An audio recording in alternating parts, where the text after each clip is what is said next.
अस्सलाम वालेकुम dear students, कैसे हो आप लोग। उम्मीद है कि आप सब लोग बिल्कुल ठीक ठाक हो गए। तो आज की इस वीडियो में इंशाल्लाह हम लोग USAT test for pre medical students past paper 2024 जो है वो डिस्कस करेंगे। तो एमसीक्यू नंबर 1 में कहता है, अच्छा हम लोगों ने फर्स्ट 3 एमसीक्यूज़ के जो कैपिटल लेटर्स हैं उनके सिनोनिम्स बताने हैं। ठीक है, तो एमसीक्यू नंबर 1 में कहता है it is entire geniality of our staff that makes us unique. अच्छा, जेनियलिटी का मतलब होता है मतलब फ्रेंडली, तो इसके लिए हम लोग कार्डियलिटी भी यूज़ कर सकते हैं। ठीक है, जिसका मतलब होता है दिल से।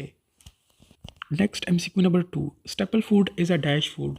अच्छा, स्टेपल का मतलब होता है फंडामेंटल या बेसिक, मतलब कोई ऐसी चीज़ जो कि फैंसी भी ना हो और एक्सपेंसिव भी ना हो। ठीक है, so option A is correct. Staple हम लोग बेसिक को कहते हैं, फंडामेंटल को कहते हैं। Next MCQ number 3, his children's cajoled him to buy them ice cream. अच्छा, जैकल्ड मतलब किसी के बंदे को कन्वेंस करना, जिस तरह हम लोग अपने पेरेंट्स को कन्वेंस करते हैं कि हमें ये चीज़ लेकर दो। तो इसके लिए हम लोग परस्यूटेड वर्ड भी जो है वो यूज़ कर सकते हैं। अच्छा, नेक्स्ट कुछ एमसीक्यूज हमारे पास जो है वो एनालॉजी के रिलेटेड है। तो एमसीक्यू नंबर 4 में कहता है, देखो राइफल जो है वो हमारे पास ये एक गन है, इसी तरह पीच जो है ये भी हमारे पास एक फ्रूट है। So option D is correct.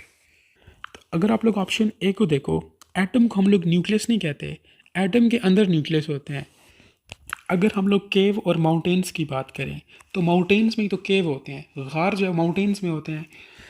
ये भी हमारी स्टेटमेंट को सूट नहीं कर रहे। अगर आप लोग ऑप्शन सी को देखो, हाउस और होम, ये दोनों चीज़ें तो सेम है, लेकिन हम लोगों ने अपनी स्टेटमेंट को देखना है ना। क्या आपको हाउस और होम के दरमियान डिफरेंस पता है? जब किसी घर में लोग रहते हों उसे हम लोग होम कहते हैं, जब एक सिंपल मकान हो उसमें कोई ना रहता हो उसे हम लोग हाउस कहते हैं।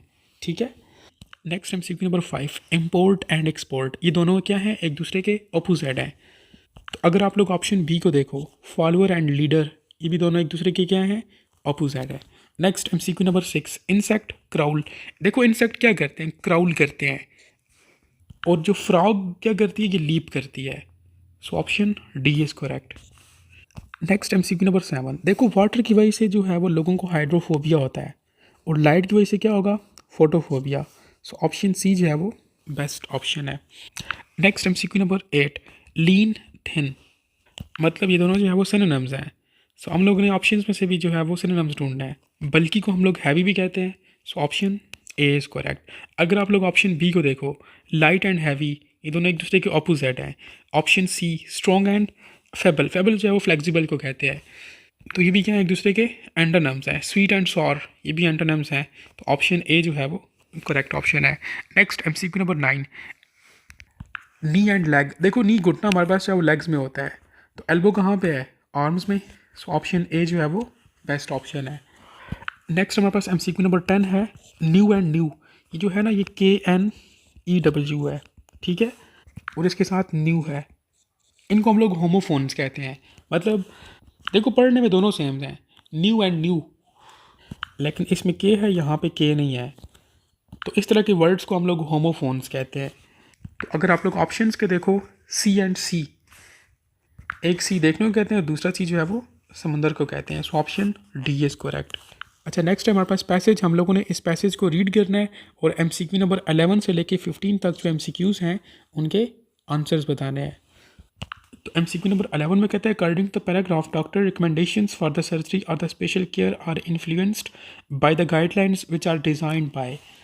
तो इसका आंसर यहाँ पे है, कहता है कि doctors rely on the guidelines which are developed by medical associations. So option A is correct.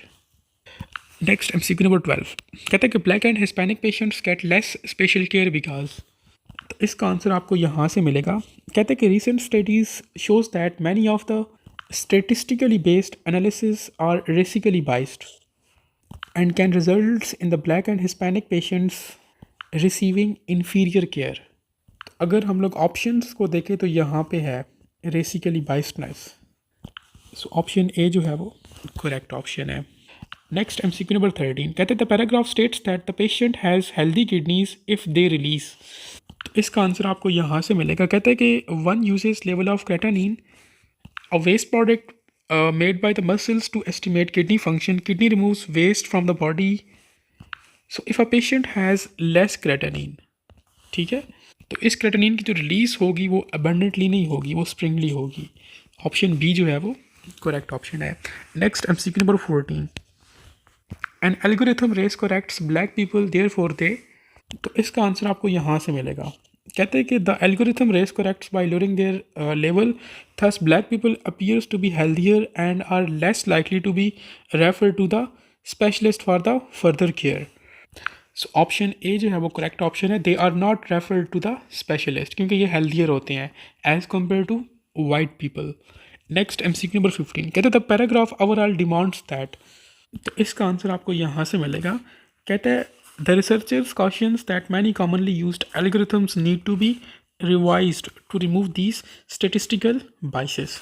Biases errors को कहते हैं, ठीक है, ये आप लोगों ने फिजिक्स में ही पढ़े होंगे, बाइसनेस। तो बाइस हमारे पास जो है ये एरर्स को कहते हैं। तो कहते हैं कि उनको रिवाइज किया जाए। So that's why option C is correct. कहते हैं कि these researches must be revised. अच्छा, नेक्स्ट हम लोगों ने चाहे वो सेंटेंसेस कंप्लीट करनी है। तो एमसीक्यू नंबर 16 में कहता है they said that they dash their admission fee for the next week. देखो उसने बोला कि दे सेड, मतलब वो पास्ट की बात कर रहा है कि उसने पास्ट में कहा था कि वो फ्यूचर में जो है वो अपनी नेक्स्ट एडमिशन फ़ी जो है वो सबमिट कर देगा, ठीक है, नेक्स्ट वीक में अपनी एडमिशन फ़ी जो है वो सबमिट कर देगा। सो उसके लिए हम लोग जो है वो वुड सबमिट जो है वो यूज़ करेंगे। Option D is correct.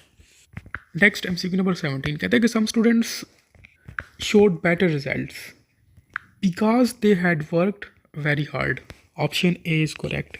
Next MCQ number 18. Some children jump into the swimming pool. Option C is correct. Next MCQ number 19. The teacher was satisfied with her students. Option D is correct. Next MCQ number 20. Next MCQ number 20, did their instructor dash them clear instructions. अच्छा, यहाँ पे हम लोग past simple interrogative form जो है वो use करेंगे, ठीक है। So option B is correct. Did their instructor give them clear instructions. Option B is correct. Next 21 कहते हैं कि they would have escaped the accident if they dash the red signals. देखो ये बेसिकली पास्ट की बात करना चाह रहा है कि मतलब अगर वो रेड सिग्नल्स को देख लेता तो वो एक्सीडेंट जो है वो उससे बच सकता था। तो इसलिए हम यहाँ पर हैड नोटिस्ड जो है वो यूज़ करेंगे, क्योंकि ये पास्ट को रेफर कर रहा है। So option A is correct. Next 22 कहता है कि she will address the audience as soon as she arrives. Option B is correct. Next 23, अच्छा ये एमसीक्यू तो सबको आता होगा। Neither their watchman nor their cook was the culprits. Option C is correct. अच्छा, नेक्स्ट एमसीक्यूज़ के हम लोगों ने जो है वो एंटोनिम्स बताने हैं, ठीक है। तो एमसीक्यू नंबर 24 में कहता है her imperious style has inspired many in the showbiz industry. अच्छा, इम्पीरियस कहते हैं पावरफुल को, तो इसका ऑपोजिट क्या होगा? Ordinary. Option D is correct. Next 25 कहते हैं the spookish atmosphere of the scene altered all the audience. अच्छा, स्पोकिश का मतलब होता है स्ट्रेंज या टेरिफाइंग, ठीक है। तो इसका ऑपोजिट क्या हो जाएगा? Normal. Option B is correct. Next 26 कहते हैं कि all these mishaps are indicating the imminent downfall of the organisation. अच्छा, इमिनेंट कहते हैं हम लोग सर्टेन को या फोर्थ कमिंग को, ठीक है। तो इसका ऑपोजिट क्या हो जाएगा? Late. Option D is correct. अच्छा, नेक्स्ट पोर्शन है हमारे पास क्वांटिटेटिव रीजनिंग का। तो एमसीक्यू नंबर 27 में हम लोगों ने क्या करना है? सिंप्लीफिकेशन करनी है। अब देखो यहाँ पे दो टर्म्स हैं, दोनों सेम है, सिर्फ यहाँ पे प्लस और माइनस का डिफरेंस है। तो इस पे हम लोग थर्ड फार्मूला जो है वो अप्लाई कर सकते हैं, which states that a plus b into a minus b is equal to a square minus b square, ठीक है। तो इसके मुताबिक मैं इस एक्सप्रेशन को लिख सकता हूँ अंडर द रूट ऑफ 2 का square minus 2 divided by under the root of 3 का होल स्केयर। अब ये स्केयर चाहे वो स्केयर रूट के साथ कैंसिल हो जाएगा, पीछे हमारे पास क्या बच जाएगा? 2 माइनस 2 का स्केयर कितना हो जाएगा? 4। और ये वाला जो स्केयर रूट है ये इस स्केयर के साथ कैंसिल हो जाएगा, तो इसको मैं लिख सकता हूँ 4 डिवाइडेड बाई 3। अब इसका आप लोग सिंपल एलसीएम ले लो। तो यहाँ पे डिनोमिनेटर में कुछ नहीं है, तो यहाँ पे मैं 1 लिख सकता हूँ। इसका हमारे पास चाहे वो एलसीएम लेंगे तो हमारे पास क्या बन जाएगा? डिनोमिनेटर में 3 अब नोमिनेटर में क्या आ जाएगा, इसको मैं लिख सकता हूँ 2 डिवाइडेड बाई 1 मल्टीप्लाई ये वाला 3, तो यहाँ पे हमारे पास 6 माइनस का साइन एज इट इज आ जाएगा, 4 डिवाइडेड बाई 3 मल्टीप्लाई ये वाला 3, ये 3 3 से कैंसिल और 4 जो है वो यहाँ पे आ जाएगा। इसको मैं लिख सकता हूँ it is equal to 2 divided by 3 which is your option A. ठीक है, जस्ट सिंपल आप लोग इस वैल्यू को और इसको, ये दोनों सेम है, आप लोग इसको ए कंसिडर कर लो और इन वैल्यूज़ को और इन वैल्यूज़ को जो है वो बी कंसिडर कर लो और इस फार्मूला को अपने जहन में रख कर इसको सॉल्व करो तो आपके पास आंसर जो है वो आ जाएगा। नेक्स्ट 28 कहता है Umar takes RS 500 from Abdullah and Abdullah give RS 1000 to Ahmed, after this all of them have equal amount of money. कहता है कि find how much Umar has more than Ahmed. तो आप लोग सिंपल अपनी आसानी के लिए जो है वो इसको यहाँ पे थोड़ा शार्ट करके लिख लो।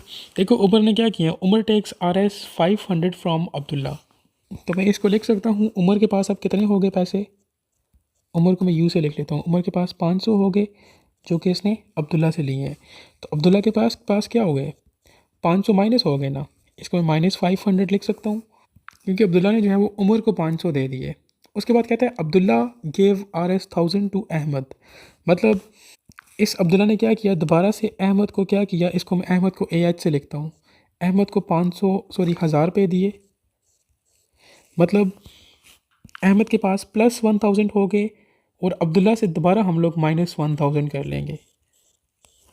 ठीक है, उसके बाद कहता है after this all of them have equal amount of money. हम लोगों ने क्या करना है, find how much Umar and Ahmed, हम लोगों ने उमर और अहमद को कंपेयर करना है। अब्दुल्ला को बीच में से आप लोग निकाल ही दो। देखो अहमद के पास 1000 रुपये है, उमर के पास 500 है, तो 1000 माइनस 500 कितना आ जाएगा, 500। So option B is correct. Next 29, हम लोगों ने जस्ट सिंपल इसको एवेल्यूएट करना है। सो 312 प्लस 4 जो है हमारे पास ये 316 हो जाएगा। आप लोग यहाँ पे 78 को मल्टीप्लाई कर लो 78 के साथ, तो इसको आप लोग खुद मल्टीप्लाई कर लेना। ठीक है, ये तकरीबन 6068 बनता है, तो 6068 में इस 316 को प्लस कर लो तो ये हमारे पास कितना बन जाएगा, अच्छा सॉरी ये 6068 नहीं है, ठीक है, ये 6084 है। तो 6084 में आप लोग इसको ऐड कर लो 316 को, तो ये हमारे पास तकरीबन 6400 बनता है। ठीक है, ऑप्शन बी इज़ करेक्ट।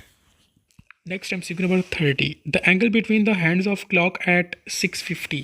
तो इसके लिए मैं आपको एक शॉर्ट ट्रिक बताता हूँ।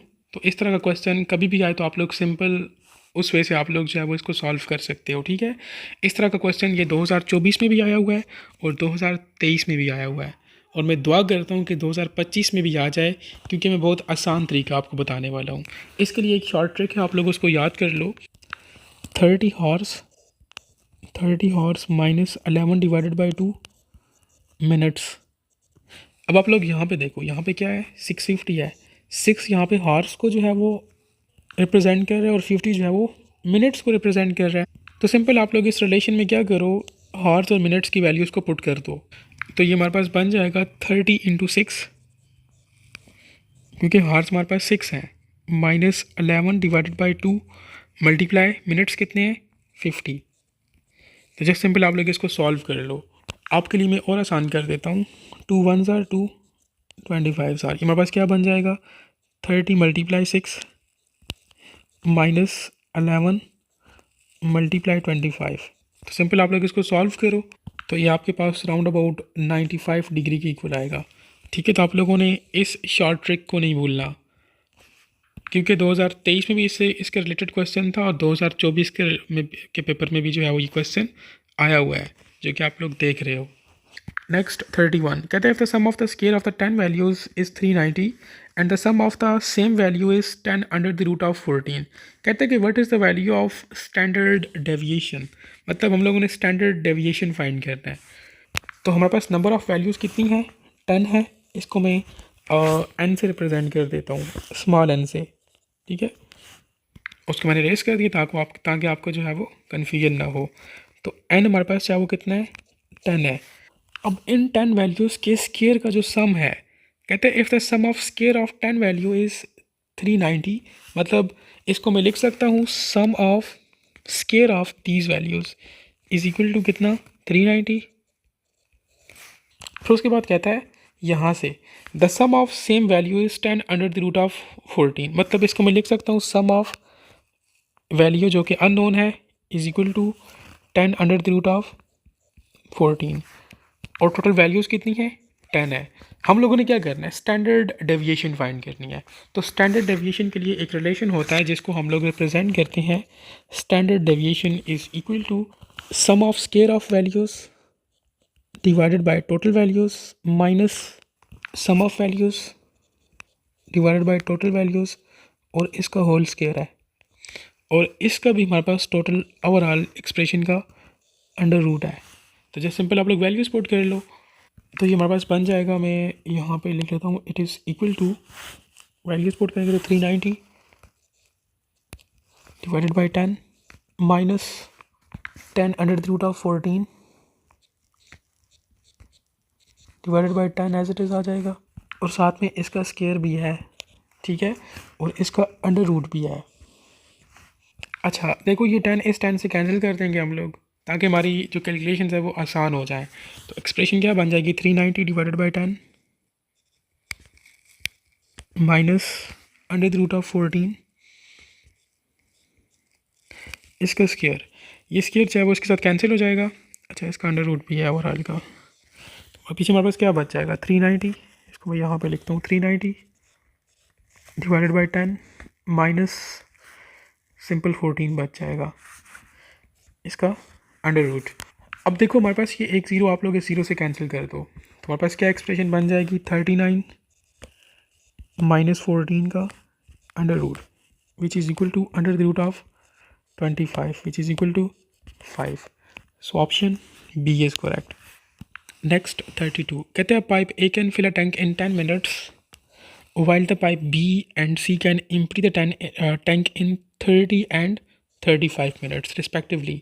कहते हैं कि initially the tank is empty, हम लोगों ने क्या करना है find the time it takes to fill the tank if all three pipes are open simultaneously। देखो हमारे पास तीन पाइप्स हैं, pipe A, pipe B and pipe C. Pipe A क्या करता है वो टैंक को फिल करता है इन 10 मिनट्स और पाइप बी और सी क्या करते हैं टैंक को एम्प्टी करते हैं इन 30 एंड 35 मिनट्स रिस्पेक्टिवली। अगर हम लोग इन तीनों पाइप्स के रेट्स की बात करें तो इनका रेट जो है वो हमारे पास बन जाएगा इज इक्वल टू 1/10, इसका रेट बन जाएगा 1/30 और इसका रेट जो है वो बन जाएगा 1/35। ये हमारे पास जो है वो इनलेट है, ये आउटलेट है और ये भी आउटलेट है, ठीक है। क्यों? क्योंकि देखो पाइप ए के बारे में उसने बोला कि फिल करता है टैंक को इन 10 मिनट्स और पाइप बी और सी क्या करते हैं एम्प्टी होते हैं इन 30 एंड 35 मिनट्स रिस्पेक्टिवली। तो इन तीनों पाइप्स की हम लोगों ने नेट फिलिंग रेट जो है वो बताना है। तो इनका नेट फिल रेट जो है वो किसके इक्वल होगा, it is equal to the fill rate of pipe A. मैं सिंपल यहाँ पे इसको ए लिख लेता हूँ, ठीक है, fill rate of pipe A minus into empty rate of pipe B plus pipe C. तो जस्ट सिंपल वैल्यूज़ को पुट कर लो, हमारे पास ये एक्सप्रेशन क्या बन जाएगी, मैं यहाँ पे लिखता हूँ 1/10 माइनस इंटू 1/30 प्लस 1/35 या फिर इसको मैं ऐसे भी लिख सकता हूँ 1/10 माइनस 1/30 प्लस 1/35, ठीक है। ये मल्टीप्लाई नहीं हो रहा इसलिए हमारे पास ब्रैकेट के अंदर साइन चेंज नहीं हो रहा, ये माइनस का साइन है यहाँ पे, ठीक है।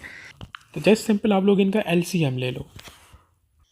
अच्छा कुछ स्टूडेंट्स को एलसीएम लेने का तरीका ही नहीं आता, ठीक है। जब आपको एलसीएम लेने का तरीका नहीं आता तो आप लोग इस तरह के क्वेश्चंस को सॉल्व ही नहीं कर सकते। तो खैर मैं आपको यहाँ पर आसान तरीका बता देता हूँ एलसीएम लेने का। अब कुछ स्टूडेंट्स क्या करते हैं हर एक एक्सप्रेशन का जो है वो सेपरेटली एलसीएम ले रहे होते हैं, लेकिन आप लोग कंबाइन एलसीएम भी ले सकते हो, ठीक है। लेकिन जब आप लोग सेपरेट लेते हो तो फिर आप लोगों ने जब उनको कंबाइन करके लिखना होता है तो आप लोग मतलब कॉमन फैक्टर्स को सिर्फ एक बार लिखते हो। तो जिस तरीके से मैं एलसीएम निकालता हूँ आप लोग वो तरीका भी सीख लो। देखो हमारे पास सबसे पहले हम लोग डिनोमिनेटर के लिए वैल्यू जो है वो फाइंड करते हैं। तो उसके लिए हम लोग क्या करते हैं कि डिनोमिनेटर में जितनी भी वैल्यूज़ हैं उनको यहाँ पे लिख लेता हूँ मैं। फॉर एग्जाम्पल हमारे पास तीन वैल्यूज़ हैं 10, 30 एंड 35। आप लोगों ने क्या करना है, सबसे कम टेबल से जो है वो स्टार्ट करना है।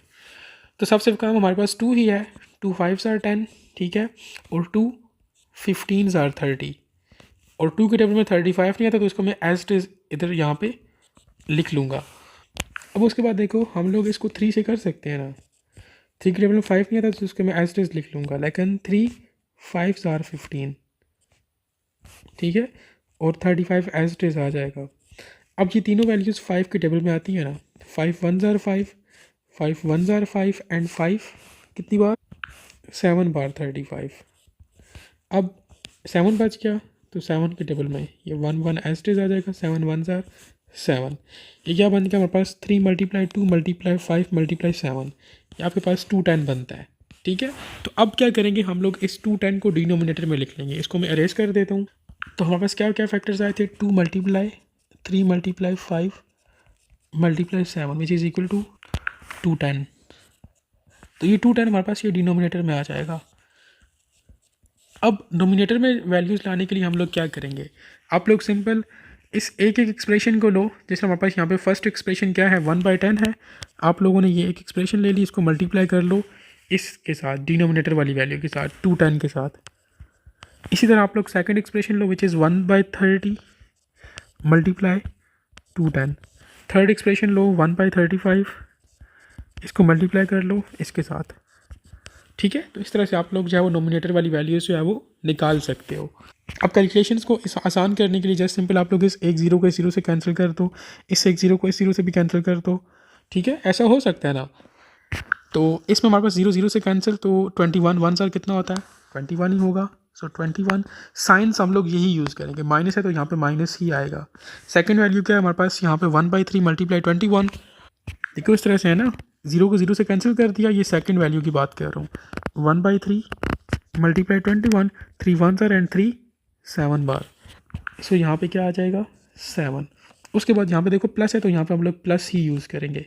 थर्ड एक्सप्रेशन हमारे पास क्या थी, 1/35 मल्टीप्लाई 210। तो 35 6 जार जो है वो 210 होता है, तो हमारे पास यहाँ पर क्या आ जाएगा, 6। तो इनको आप लोग सॉल्व कर लो तो हमारे पास ये कितना बनता है, it is equal to 8 divided by 210। इसको मैं लिख सकता हूँ 4 डिवाइडेड बाई 105, क्योंकि 2 4 jar and 2 105 bar 210, 4/105 which is your option. लेकिन हम लोगों ने क्या करना है, हम लोगों ने टाइम टेकन फाइंड करना है, ठीक है, टाइम टेकन फाइंड करना है। तो इसको मैं लिख सकता हूँ, टाइम टेकन जो है वो टी इज़ इक्वल टू 1/रेट।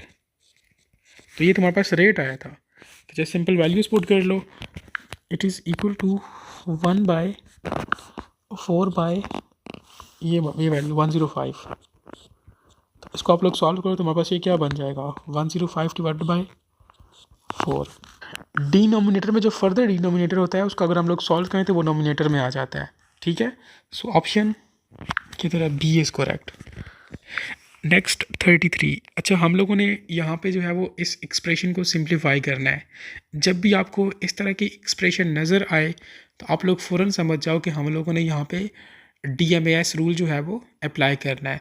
मतलब ऐसा नहीं है कि अगर आपका दिल मल्टीप्लिकेशन का कर रहा है तो आप लोग मल्टीप्लाई कर लो, एडिशन कर लो, सब्ट्रैक्शन कर लो अपनी मर्ज़ी से, ऐसा नहीं होगा।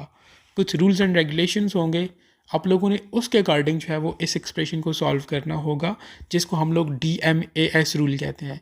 मतलब सबसे पहले हम लोग डिवीजन करते हैं, उसके बाद मल्टीप्लिकेशन, उसके बाद एडिशन, और लास्ट में हम लोग सब्ट्रैक्शन करते हैं। लेकिन अगर हम लोग बात करें ब्रैकेट्स की तो सबसे पहले स्मॉल ब्रैकेट्स जो है वो सॉल्व होती हैं, जिस तरह यहाँ पे इस केस में राउंड ब्रैकेट्स हैं ये। उसके बाद लास्ट पे हमारे पास जो है वो स्क्वायर ब्रैकेट्स जो है वो सॉल्व होती हैं। अगर आपको अभी भी समझ नहीं आई तो मैं इस एक्सप्रेशन को सॉल्व करूँगा तो आपको समझ आ जाएगी। मैंने कहा कि सबसे पहले हम लोग छोटी ब्रैकेट को सॉल्व करेंगे। तो यहाँ पे स्मॉल ब्रैकेट अवेलेबल है जो कि एक छोटी ब्रैकेट होती है। तो पहले हम लोग इस छोटी ब्रैकेट में क्या है, 3 - 7, जो कि हमारे पास -4 के इक्वल होता है। साइन हमारे पास बड़ी वैल्यू का आएगा। तो इस एक्सप्रेशन को मैं लिख सकता हूँ 15 प्लस स्क्वायर ब्रैकेट 2 का स्क्वायर माइनस ये वाली ब्रैकेट इंटू 0.5 इंटू, अब छोटी ब्रैकेट 3 - 7 कितना बन जाएगा, -4। इसको मैंने लिख लिया, +8 ये ब्रैकेट क्लोज, -3 का स्क्वायर सॉरी 3 का स्क्वायर नहीं, 3 का क्यूब है, और यहाँ पे दोबारा से ये ब्रैकेट बंद। अब देखो छोटी ब्रैकेट को हम लोगों ने सॉल्व कर लिया। अब छोटी ब्रैकेट के बाद हमारे पास ये वाली ब्रैकेट है, ये वाली ब्रैकेट।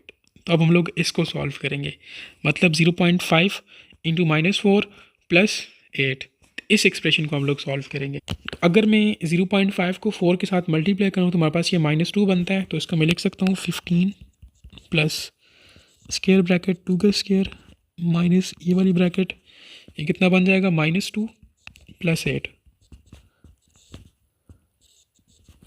-3 का क्यूब स्क्वायर ब्रैकेट क्लोज हो जाएगी। अब हम लोग -2 प्लस 8 को सॉल्व करेंगे, ये +8 है, ठीक है, विच इज़ इक्वल टू 6 हो जाएगा, क्योंकि साइन जो है वो बड़ी वैल्यू का लगेगा। इसको मैं लिख सकता हूँ 15 प्लस स्क्वायर ब्रैकेट 2 का स्क्वायर माइनस ये वाली ब्रैकेट, कितना बन जाएगा +6 -3 का क्यूब ब्रैकेट क्लोज। अब देखो ब्रैकेट के बाहर क्या है, यहाँ पे माइनस है, तो ये माइनस जो है वो अंदर मल्टीप्लाई होगा, तो हमारे पास ये बन जाएगा 15, इसको मैं यहाँ पे लिखता हूँ सब इस तरह से, 15 इंटू 2 का स्क्वायर माइनस, क्योंकि ये माइनस यहाँ पे मल्टीप्लाई हुआ अंदर वाले साइन के साथ, -6 -3 का क्यूब स्क्वायर ब्रैकेट क्लोज। अब देखो हमारे पास सिर्फ एक ब्रैकेट बच गई है, तो इसको मैं लिख सकता हूँ 15 इंटू 2 का स्क्वायर 4 होता है, -6 -3 का क्यूब जो है वो 27 होता है, ठीक है, ये स्क्वायर ब्रैकेट है। ये बन जाएगा हमारे पास 15 into -29 which is equal to -14। So option B is correct. Next 34 कहता है a + b is equal to 5 and a - b is equal to √29। तो हम लोगों ने 2ab की वैल्यू फाइंड करनी है। तो यहाँ पे हम लोग दो फार्मूलाज यूज़ करेंगे, फर्स्ट फार्मूला भी यूज़ करेंगे और सेकंड फार्मूला भी यूज़ करेंगे।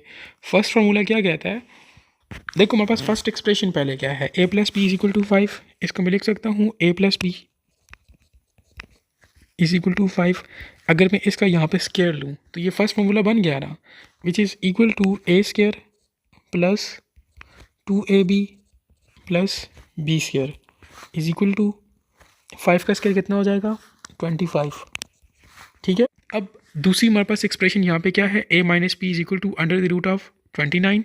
इसको मैं लिख सकता हूँ a - p is equal to √29। अगर मैं इसका स्क्वायर ले लूँ तो ये सेकंड फार्मूला बन जाएगा, which implies that a² - 2ab plus b² is equal to √29 का स्क्वायर, ठीक है। अब इसको मैं इक्वेशन 1 कह देता हूँ, इसको मैं इक्वेशन 2 कह देता हूँ फॉर एग्जांपल। अब आप लोगों ने क्या करना है कि इन दोनों एक्सप्रेशंस को सब्ट्रैक्ट करना है, और जब भी हम लोग सब्ट्रैक्ट करते हैं तो हमेशा हम लोग वैल्यूज़ को साइंस को जो है वो चेंज करते हैं। फॉर एग्जांपल अगर मैं इक्वेशन ए को इक्वेशन बी से सब्ट्रैक्ट करूँ तो हमारे पास क्या बन जाएगा, a² plus 2ab plus b² ना इज इक्वल टू क्या है 25, यस 25। इक्वेशन बी क्या है, a² minus 2ab plus b² is equal to कितना है ये, चलो आप इस स्क्वायर को इसके साथ कैंसिल कर दो यार, पीछे हमारे पास कितना बन गया 29, ठीक है। हम लोगों ने माइनस करना है, और माइनस में हम लोग क्या करते हैं कि जो दूसरी एक्सप्रेशन होती है इसके हम लोग साइंस जो है वो चेंज कर देते हैं। अगर ये a² प्लस a² है तो इसको मैं माइनस लिख लूँगा, ये -2ab है तो इसमें मैं प्लस 2ab लिख लूँगा, और ये जो है वो माइनस हो जाएगा, और ये भी हमारे पास जो है वो माइनस हो जाएगा। सिंपल आप लोग इसको माइनस कर दो तो ये वैल्यूज़ जो है वो कैंसिल हो जाएंगी, क्योंकि इसके साथ प्लस है, इसके साथ माइनस है, इसके साथ प्लस है, इसके साथ माइनस है, तो हमारे पास पीछे क्या बच जाएगा 2ab कितना बन जाएगा 4ab इज़ इक्वल टू, अगर हम लोग 25 को माइनस करें 29 में से तो ये -4 बन जाएगा, ठीक है। हम लोगों ने क्या फाइंड करना है, हम लोगों ने 2ab फाइंड करना है। हमारे पास क्या बचा है 4ab, मतलब इस 4ab को 2ab बनाने के लिए मैं दोनों तरफ डिवाइडेड बाई 2 कर सकता हूँ ना, तो मैं यहाँ पे डिवाइडेड बाई 2 करूँगा, यहाँ पे डिवाइड बाई 2 करूँगा, ये 2 1s are 2 2s are, ये बन जाएगा 2ab is equal to 1 2 -2, 2ab is equal to -2। So option B is correct, ठीक है। नेक्स्ट 35 हम लोगों ने क्या करना है, स्क्वायर रूट फाइंड करना है इस एक्सप्रेशन का। एक्सप्रेशन क्या है, x minus one by x का square plus four into x minus one by x plus four. देखो ब्रैकेट के अंदर दोनों वैल्यूज सेम है, x minus one by x and x minus one by x. हम लोग लेट कर सकते हैं, let x minus one by x is equal to y. Just simple इस एक्सप्रेशन में आप लोग y की वैल्यू पुट कर लो। तो इसको मैं लिख सकता हूँ y का square plus four as it is आ जाएगा इंटू वाई, और यहाँ पे plus four as it is आ जाएगा। इस एक्सप्रेशन को आप लोग सॉल्व कर लो, ये बन जाएगी y square plus four y plus four. ठीक है, अब ये जो y square plus four y plus four है ना, ये वाई प्लस फोर का परफेक्ट स्केयर है। तो इसे मैं लिख सकता हूँ y plus four, sorry y plus four नहीं, वाई प्लस टू का स्केयर। ये वाई प्लस टू का परफेक्ट स्केयर है, तो इसको मैं वाई प्लस टू का स्केयर लिख सकता हूँ। आप लोग इसको सॉल्व कर लो, आपके पास आंसर यही आएगा। ठीक है, देखो क्वेश्चन क्या कहता है कि आप लोग स्क्वायर रूट फाइंड करो। तो मैं क्या करूँगा, इस एक्सप्रेशन का स्क्वायर रूट ले लूँगा। Square root of y plus two का स्क्वायर, ये स्क्वायर इससे कैंसिल हो जाएगा, पीछे हमारे पास क्या बच जाएगा, y plus two is equal to zero, जिसको लिखने की ज़रूरत नहीं है। अब स्क्वायर रूट हम लोगों ने ले लिया। जस्ट सिंपल आप लोग क्या करो कि इस इक्वेशन में ये y की वैल्यू पुट कर लो। y की वैल्यू को हम लोगों ने क्या कहा था कि x minus one by x is equal to y. तो मैं इसको लिख सकता हूँ इस एक्सप्रेशन को कि इस तरह से x minus one by x, ये क्या है, प्लस टू। अब एक आंसर तो हमारे पास ये आ गया, लेकिन अगर आप लोग इसको ऑप्शंस के साथ कंपेयर करो तो हमारे पास यहाँ पे कोई भी ऑप्शन इसके साथ मैच नहीं कर रहा, तो हम लोग इसका एब्सोल्यूट ले लेंगे। ठीक है, प्लस के साथ हमारे पास ये साइन आ गया, सॉरी ये आंसर आ गया। एब्सोल्यूट लेने के लिए हम लोग क्या करेंगे कि इस होल एक्सप्रेशन को जो है मल्टीप्लाई कर देंगे माइनस साइन के साथ। ठीक है, तो ये एक्सप्रेशन क्या बन जाएगी, माइनस एक्स, ये माइनस माइनस प्लस हो जाएगा, उसके बाद वन बाई एक्स माइनस इस प्लस के साथ मल्टीप्लाई होगा तो माइनस टू हो जाएगा ये। ठीक है, सो minus x plus one by x minus two, which is your option B. Next 36 कहता है if f of x represents the straight line then the range of function is a dash number. देखो जब भी F of x जो है वो किसी straight line को रिप्रेजेंट करे तो वो नंबर जो है वो रियल नंबर होगा, और अगर एफ ऑफ एक्स जो है वो किसी कांस्टेंट लाइन को रिप्रेजेंट करे तो फिर वो नंबर जो है वो नेचुरल नंबर होगा। तो आप लोगों ने इन दोनों पॉइंट्स को अपने जहन में रखना है। नेक्स्ट 37 कहता है if f of x is equal to under the root of x minus one then the domain of function is. अच्छा, सबसे पहले तो आपको पता हो कि व्हाट इज़ डोमेन। तो किसी भी सेट के अंदर जितनी भी पॉसिबल वैल्यूज़ आ सकती हैं उसे हम लोग डोमेन कहते हैं, कि ये वैल्यूज़ जो है वो उस सेट का डोमेन है।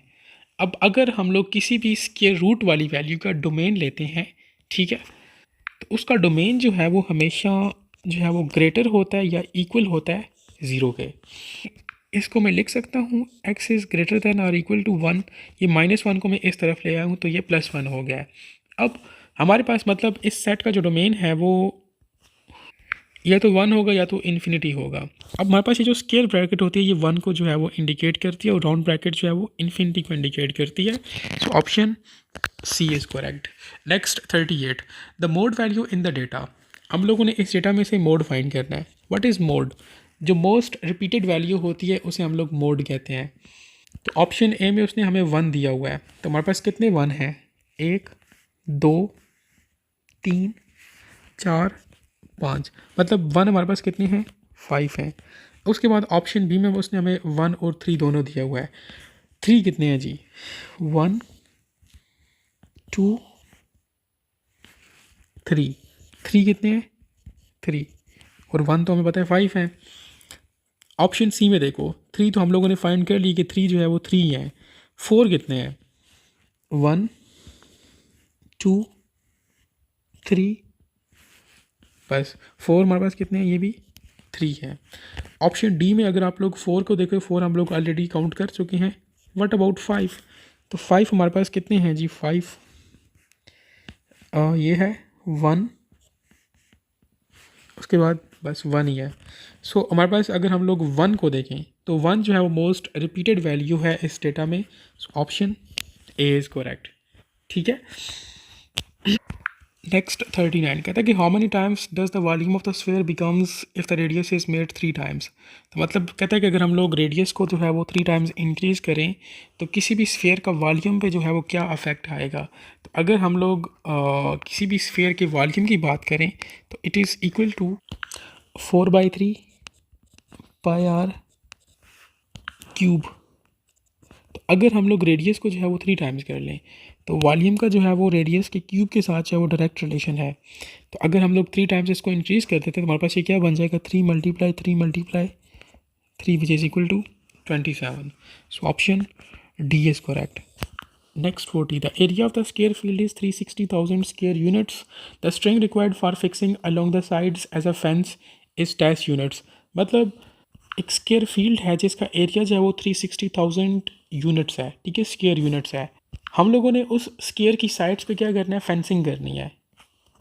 तो कहते हैं कि आप लोग बताओ कि वो फेंसिंग जो है वो उसके कितने यूनिट्स होने चाहिए।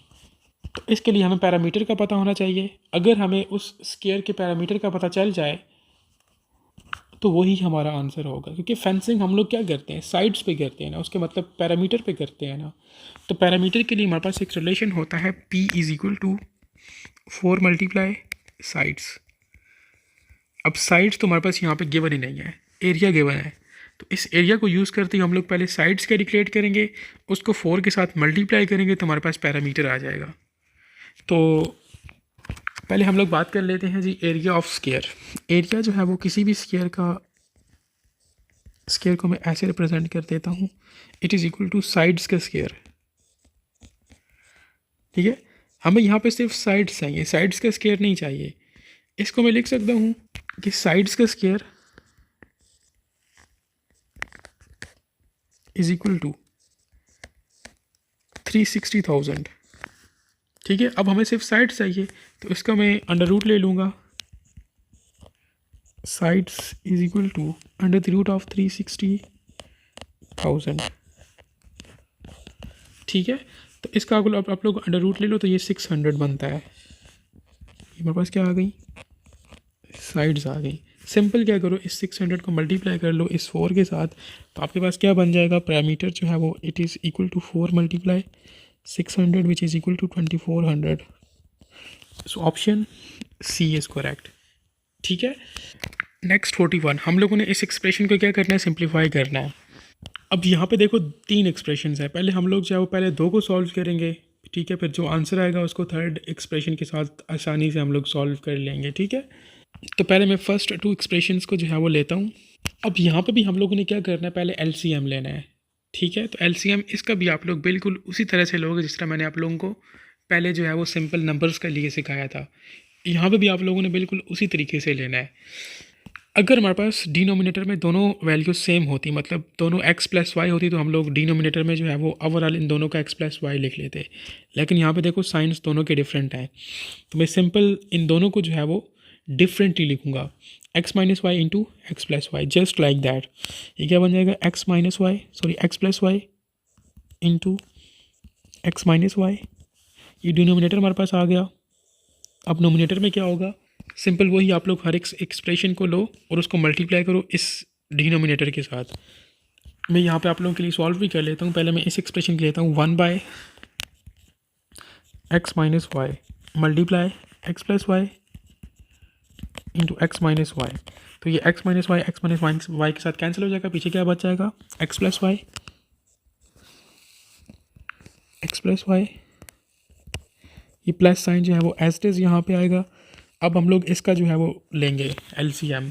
तो क्या है हमारे पास एक्सप्रेशन 1/x प्लस वाई, ये पहले माइनस था अब ये प्लस है, इसको भी मल्टीप्लाई कर लेंगे x plus y into x minus y. तो ये x प्लस वाई से कैंसिल, पीछे क्या बच गया, x माइनस वाई। तो इसको मैं लिख लूँगा x माइनस वाई। अब सिंपल हम लोगों ने क्या करना है, प्लस करना है, प्लस का साइन है ना। इस एक्सप्रेशन को मैं लिख सकता हूँ x plus y plus x minus y divided by x plus y into x minus y as it is आ जाएगा। अब देखो हमारे पास ये plus y minus y cancel हो जाएगा, पीछे हमारे पास एक्स जो है वो ये 2x बन जाएगा, 2x divided by x plus y into x minus y, ये एज इट इज़ आ जाएगा। ठीक है। अब हमारे पास हम लोगों ने पहली दो एक्सप्रेशंस सॉल्व कर ली हैं। अब इनका जो आंसर आया है उसको हम लोग थर्ड एक्सप्रेशन के साथ सॉल्व करेंगे। तो ये थर्ड एक्सप्रेशन आप लोग यहाँ पे नीचे उतार दो, which is -2x divided by x square plus y square. ठीक है। अच्छा, हमारे पास यहाँ पे ये जो एक्सप्रेशन है, ये वाली फर्स्ट वाली, इसको मैं लिख सकता हूँ ना 2x डिवाइडेड बाय, देखो x plus y into x minus y, इसको मैं लिख सकता हूँ x माइनस वाई का होल स्क्वायर, या इसको मैं लिख सकता हूँ x square minus y square लिख सकता हूँ, -2x divided by x square plus y square. अब देखो हमारे पास इन दोनों एक्सप्रेशंस में 2x कॉमन है, तो मैं 2x को कॉमन ले सकता हूँ। इस तरह से 2x into 1 by x square minus y square minus 1 by x square plus y square. ठीक है। अब देखो ब्रैकेट के अंदर जो वैल्यूज़ हैं इनका दोबारा से मैं एलसीएम ले लूँगा। तो दो डिफरेंट वैल्यूज़ हैं तो इनको मैं मतलब सेपरेटली लिख सकता हूँ इस तरह से 2x इंटू, पहले हम लोग डिनोमिनेटर को लिखेंगे, क्या बन जाएगा x square minus y square into x square plus y square. ठीक है। बाकी एलसीएम का वही तरीका है, मैं ऑलरेडी आप लोगों को सिखा चुका हूँ। तो नोमिनेटर में हमारे पास ये बन जाएगा x square plus y square, x square plus y square, sign minus का तो माइनस ही आएगा, into x square minus y square. ठीक है, इस तरह हो जाएगा। अब इस एक्सप्रेशन को मैं लिख सकता हूँ, यहाँ पे लिख लेता हूँ 2x जो हम लोगों ने कॉमन लिया था वो एज इट इज आ जाएगा, इनटू, ये ब्रैकेट्स को आप लोग ख़त्म कर लो, ये बन जाएगा x square plus y square minus x square plus y square. ठीक है, डिवाइडेड बाय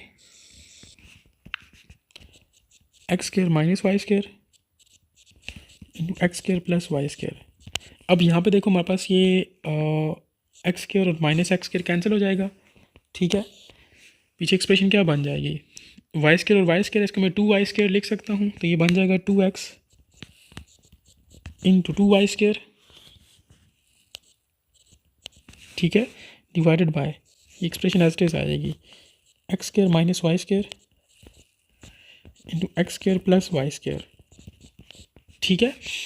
अच्छा, ये हम लोगों ने जो कॉमन लिया था 2x, इसको सिंपल आप लोग ये 2y स्क्वायर के साथ क्या कर लो, मल्टीप्लाई कर लो, तो ये हमारे पास बन जाएगा 4x, क्योंकि 2 मल्टीप्लाई 2 4 हो जाएगा, x एज इट इज आ जाएगा और वाई स्क्वायर भी जो है वो एज इट इज आ जाएगा, ये बन जाएगा 4xy का स्क्वायर, डिवाइडेड बाय ये क्या है x square plus y square into x square minus y square.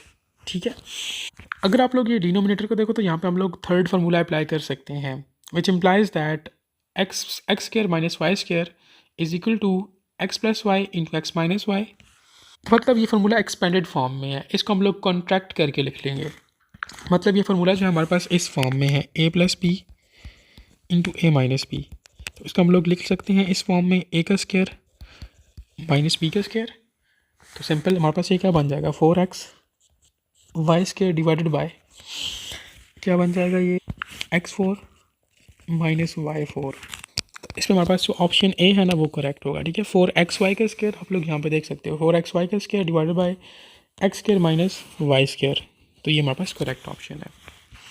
Next 42 कहता है कि evaluate correct to 3 significant figures the value of, just simple आप लोगों ने इनको माइनस करना है और आंसर जो है वो हमारा 3 सिग्निफिकेंट फिगर्स की फॉर्म में होना चाहिए। इनको आप लोग माइनस करो या ना करो, पहले आप लोग ऑप्शंस को देख लो।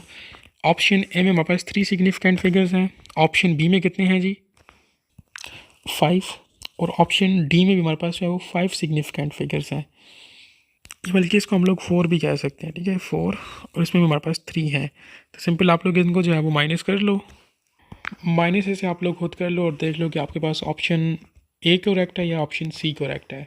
ठीक है। नेक्स्ट 43, हम लोगों ने इस डेटा में से मीडियन फाइंड करना है। तो हमेशा अपने जहन में रखो कि जब भी मीडियन फाइंड करना हो, स्टूडेंट्स अक्सर यहाँ पे जो है वो एक गलती करते हैं, वो डेटा को अरेंज नहीं करते। तो सबसे पहले आप लोगों ने डेटा को अरेंज करना होता है असेंडिंग या डिसेंडिंग ऑर्डर में। ठीक है, वो आपकी अपनी मर्ज़ी है, लेकिन अरेंज लाजमी करना है। अब फॉर एग्जांपल एक स्टूडेंट है, वो अरेंज नहीं करता, वो वैल्यूज़ गिनता है, मेरे पास कितनी वैल्यूज़ है 1 2 3 4 5 6 7, तो मेरे पास मिड वैल्यू फोर्थ होगी, फर्स्ट सेकंड थर्ड फोर्थ, 99 को वो टिक करके आगे चला जाता है, तो ये उसका गलत होगा। 99 is not a median in here. ठीक है, तो पहले आप लोगों ने डेटा को अरेंज करना है। अब अरेंज कैसे करेंगे, असेंडिंग या डिसेंडिंग ऑर्डर में। तो मैं इसको असेंडिंग ऑर्डर में जो है वो अरेंज कर देता हूँ। सबसे पहले हमारे पास यहाँ पे क्या है, सबसे छोटा 24, उसके बाद 29, उसके बाद हमारे पास यहाँ पे 36, 36 के बाद 83, 83 के बाद हमारे पास 87, 87 के बाद है हमारे पास ये 98 एंड ये वाला 99, 98, 99। अब अगर हमारे पास ऑड वैल्यूज़ हों तो सिंपल हमारे पास जो मिड वाला है वो तो हम लोग आसानी से फाइंड कर लेंगे। ये 7 वैल्यूज़ हैं, ठीक है, तो मिड में हमारे पास 83 आता है, so option B is correct. लेकिन अगर हमारे पास यहाँ पे 8 वैल्यूज़ हों या इवन वैल्यूज़ हों तो आप लोग मिड वाली 2 वैल्यूज़ का क्या करोगे, एवरेज लोगे, तो आपका वो आंसर हो जाएगा, वो आपका मीडियन होगा। ठीक है, नेक्स्ट 44 हम लोगों ने जो है वो इस इक्वेशन का सोल्यूशन फाइंड करना है। दो इक्वेशन हमारे पास x square plus y square is equal to 64 and x square minus y square is equal to 34। तो हम लोग कोशिश करेंगे कि हमारे पास जो है वो इन दोनों का सोल्यूशन आ जाए। तो सबसे पहले हम लोग इनको ऐड करके देख लेते हैं, दोनों एक्सप्रेशंस को, दोनों इक्वेशंस को, सॉरी। तो अगर मैं इन दोनों को ऐड करूँ तो हमारे पास ये बन जाएगा x square plus y square, add करना है तो यहाँ पे प्लस आ जाएगा, प्लस ये वाली x square minus y square is equal to 64 plus 34। तो ये हमारे पास वाई वाली वैल्यू जो है वो कैंसिल हो जाएगी, पीछे क्या बच जाएगा, x square 2x square is equal to 64 plus 34, ये कितना हो जाएगा, इक्वल टू 98। एक्स की वैल्यू फाइंड करनी है तो ये बन जाएगा x square is equal to 98 divided by 2, तो ये कितना हो जाएगा 49। तो इसका मैं लिख सकता हूँ x is equal to under the root of 49, x is equal to 7। ठीक है, अब एक पहली वैल्यू तो हमारे पास आ गई, सेट की पहली वैल्यू जो है वो 7 है। अब हम लोग ने सेकंड वैल्यू फाइंड करनी है, तो इसी एक्सप्रेशन या इन्हीं दोनों इक्वेशंस को मैं माइनस करके देख लेता हूँ, क्या पता मुझे आंसर मिल जाए। तो माइनस में आप सबको पता है कि हम लोग क्या करते हैं कि साइंस को चेंज करते हैं। ठीक है, आप इन दोनों एक्सप्रेशंस को ऊपर नीचे रख के भी माइनस कर सकते हो, लेकिन मैं इनको जो है वो ऊपर नीचे नहीं रखूँगा, मैं इनको इस तरह से अरेंज कर लूँगा, x square plus y square. अब माइनस करना है तो यहाँ पे माइनस इंट्रोड्यूस कर लूँगा, into x square minus y square is equal to 64 minus 34। अब ये माइनस वाला साइन अंदर मल्टीप्लाई हो जाएगा, एक्सप्रेशन बन जाएगी x square plus y square minus x square, ये माइनस इस प्लस के साथ मल्टीप्लाई होके प्लस कर लेगा, plus y square is equal to 64 minus 34 is equal to 30।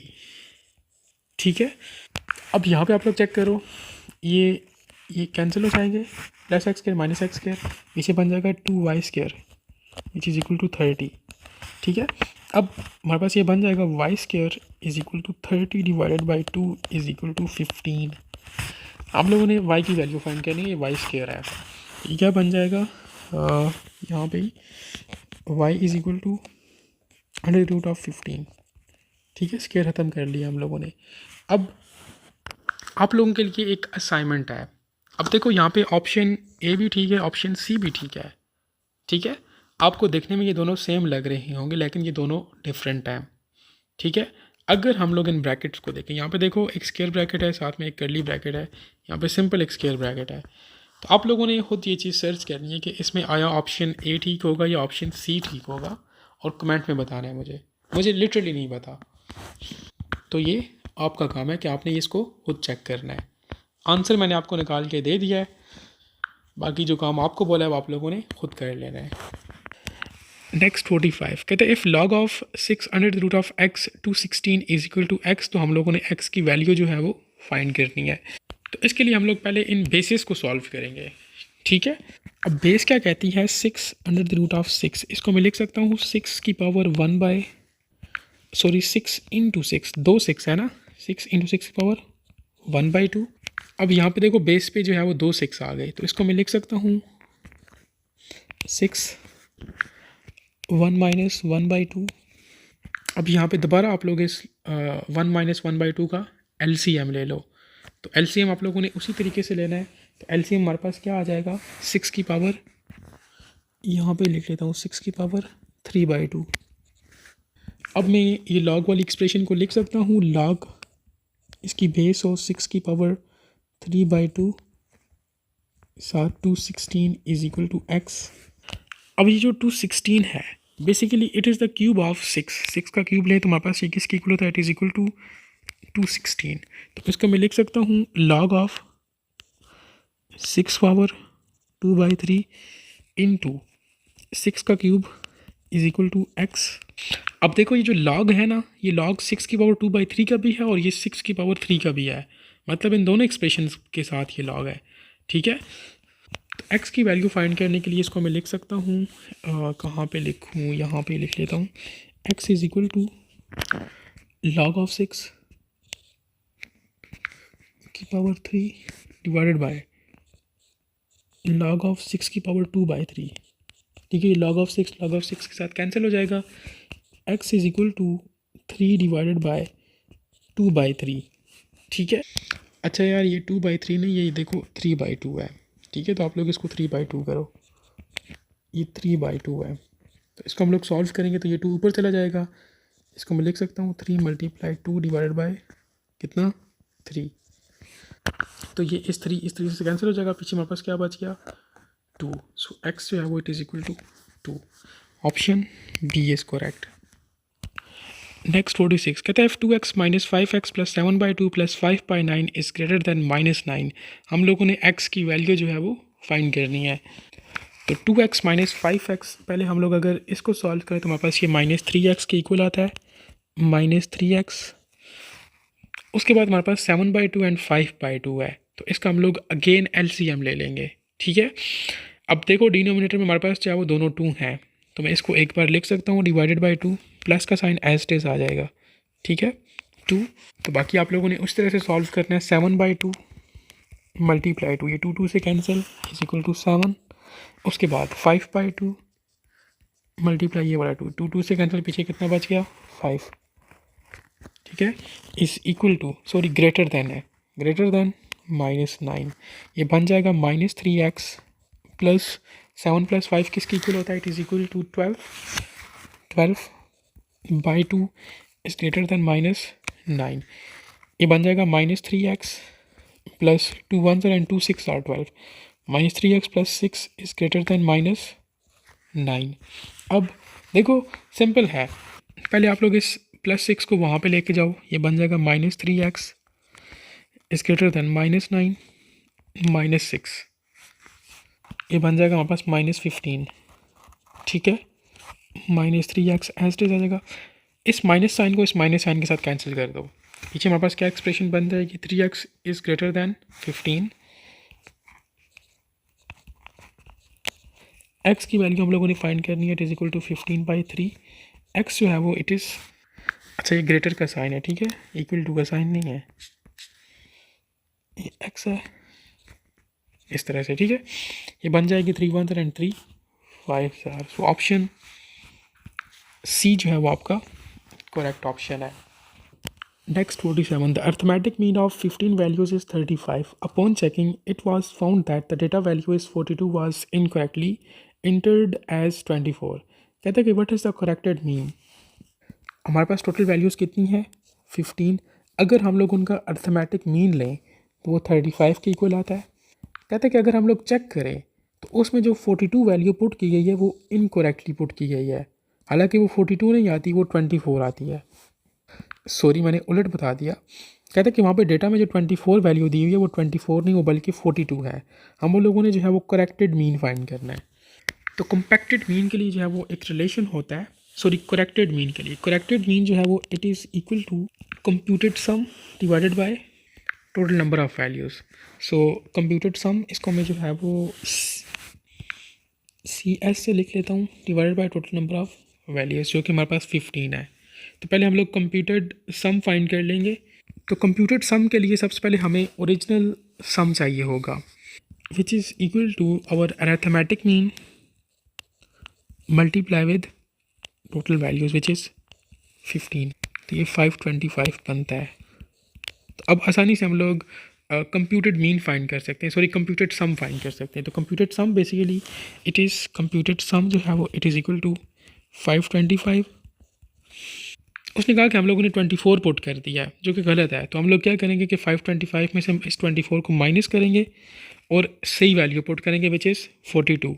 So 24 minus कर लिया और प्लस कर लेंगे 42 को, ठीक है। तो ये हमारे पास 543 बन जाएगा। अभी हमारे पास कंप्यूटेड सम है, तो सिंपल हम लोग क्या करेंगे, करेक्टेड मीन फाइंड करने के लिए हम लोग कंप्यूटेड सम को जो है वो डिवाइड करेंगे टोटल नंबर ऑफ़ वैल्यूज़ के साथ। तो हमारे पास ये बन जाएगा 543 divide by 15 which is equal to 36.2 which is your option C, ठीक है। नेक्स्ट 48 कहते हैं कि which one of the following is a triangular number. अच्छा, मेरे पास एक फिगर है ये ट्रायंगुलर नंबर के रिलेटेड, उससे आपको बड़ी आसानी से ये क्वेश्चन समझ आ जाएगा। अब अल्लाह करे मुझे एडिटिंग के दौरान ये चीज़ याद रहे, मैं यहाँ पे साथ में वो फिगर अटैच कर लूँगा, तो आप लोगों को खुद बहुत समझ आ जाएगी ये ट्रायंगुलर नंबर होता क्या है बेसिकली। अगर मैं पिक्चर ऐड ना कर सका तो सिंपल आप लोगों ने ये ट्रायंगुलर नंबर गूगल पे सर्च करना है, तो आपको इमेज वाले सेक्शन में जो है वो डिफरेंट इमेजेस मिल जाएंगी, तो आप लोगों को आसानी से ये समझ आ जाएगी। लेकिन मैं कोशिश करूँगा, याद रखने की कोशिश करूँगा कि खुद ही यहाँ पर अटैच कर लूँ, ठीक है। तो ट्रायंगुलर नंबर फाइंड करने के लिए एक छोटी सी ट्रिक है, वो हमारे पास क्या है, n into n plus one divided by 2।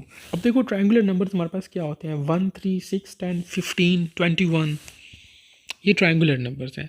आप लोगों ने इनमें वैल्यूज़ पुट करना शुरू करनी है 1 से लेके ऑनवर्ड, तो आपके पास आंसर जो है वो आ जाएगा, ठीक है।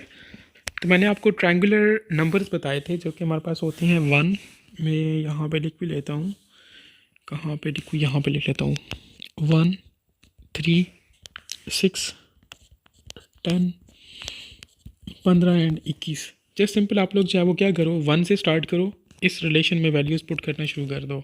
अब मैंने ऑलरेडी की हुई है, मैंने 5 पुट किया था, तो मेरे पास इन वैल्यूज़ के रिलेटेड एक नंबर आ गया था, ठीक है। ये बल्कि अगर आप लोग अगर वैल्यूज़ ना भी पुट करो, अगर आपको ये वैल्यूज़ याद हो 1, 3, 6, 10, 15, 21 या इससे आगे भी, तो आप लोग आसानी से विदाउट पुटिंग द वैल्यूज़ आप लोग बता सकते हो कि इसमें ऑप्शन डी करेक्ट है, क्योंकि यहाँ पे देखो 15 है। तो मैंने 5 पुट किया था, तो इसको मैं पुट करके देख लेता हूँ। 5 into 5 plus 1 divide by 2, 5 into 6 divide by 2 is equal to 30/2 is equal to 15, ठीक है। So option D is correct. मैं कोशिश करूँगा फिगर यहाँ पर अटैच कर लूँ, अदरवाइज़ आप लोगों ने खुद गूगल से देख लेनी है। Next 49, the area of the triangle with the measurement 5, 14 and 13 is dash. तो हम लोगों ने जो है वो ट्राइंगल का एरिया जो है वो फाइंड करना है। तो किसी भी ट्राइंगल का एरिया फाइंड करने के लिए हम लोग हीरोन्स फार्मूला जो है वो यूज़ करते हैं। यहाँ पे मेंशन कर लेता हूँ, हीरोन फार्मूला जो है वो इसके थ्रू हम लोग किसी भी ट्राइंगल का एरिया फाइंड कर सकते हैं, which is area is equal to semi parameter into semi parameter minus first side, which जिसको हम लोग ए से रिप्रेजेंट कर लेते हैं, into semi parameter minus B side into semi parameter minus C side, ठीक है। ये हमारे पास ए है, ये बी है और ये सी साइड है फॉर एग्जांपल, और इनका आप लोगों ने अंडर रूट भी ले लेना है, ठीक है। अब देखो हमारे पास साइड्स तो गिवन है ए, बी और सी। अब ये सेमी पैरामीटर को सबसे पहले हम लोग फाइंड कर लेते हैं। तो सेमी पैरामीटर को मैं यहाँ पे फाइंड कर लेता हूँ, फिर उसके बाद हम लोग यहाँ से इसको अरेज कर लेंगे। सेमी पैरामीटर को मैं एस पी से रिप्रेजेंट कर लेता हूँ। It is equal to a plus b plus c divided by 2। तो simple 5 plus 14 plus 13 divided by 2, ठीक है। It is equal to 32 divided by 2 is equal to 16। तो सेमी पैरामीटर हमारे पास कितना आ गया, 16। तो सिंपल वैल्यूज पुट कर लो, तो एरिया जो है वो it is equal to 16 into 16 minus A कितना है 5 इंटू 16 माइनस 14 इंटू 16 माइनस कितना 13, ये वाला, इसका अंडर रूट आ जाएगा। ठीक है, तो फाइंड के इसको सॉल्व कर लो।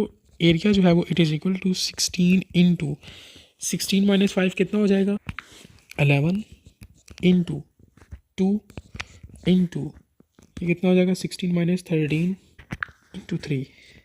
ठीक है, इसका अंडर रूट आप लोग ले लो। तो ये हमारे पास बनता है एरिया जो है वो it is equal to 16 multiply 66। ठीक है, इनको मैं सेपरेटली लिख सकता हूँ। Under root of 16 multiply under root of 66, इसको मैं लिख सकता हूँ 4 इंटू 66। तो ये हमारे पास क्या आ गया एरिया।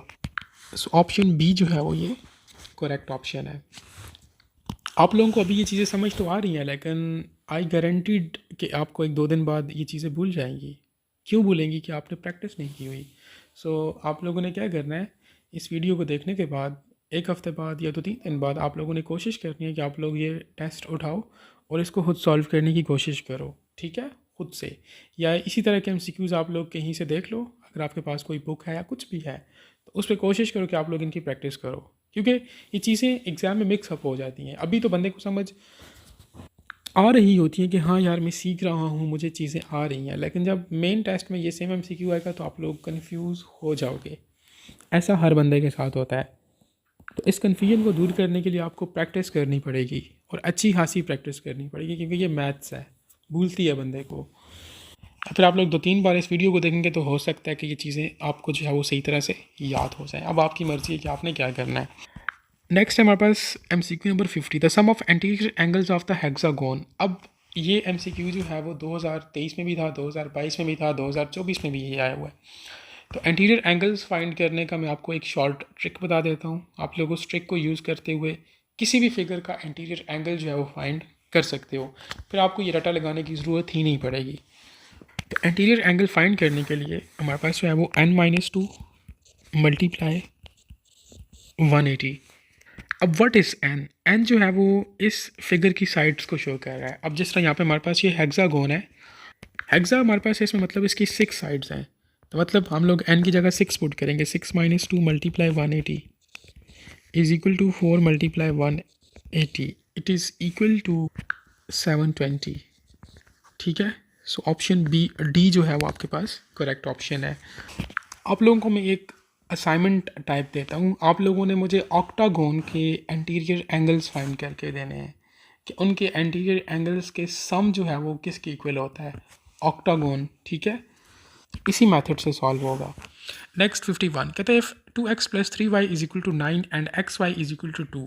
हम लोगों ने 8x cube plus 27y cube की वैल्यू जो है वो फाइंड करनी है। अब यहाँ पे देखो उसने क्यूब की बात की है, 8x cube and 27y cube. तो हो सकता है कि यहाँ पे हमें क्यूब वाला फार्मूला यूज़ करना पड़े। तो हम लोग यहाँ पे क्यूब वाला फार्मूला जो है वो यूज़ करके चेक कर लेते हैं कि क्या बनता है। ठीक है, तो क्या है x plus y, sorry yes x plus y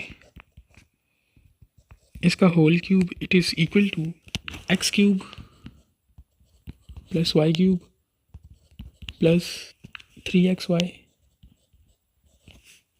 into x plus Y.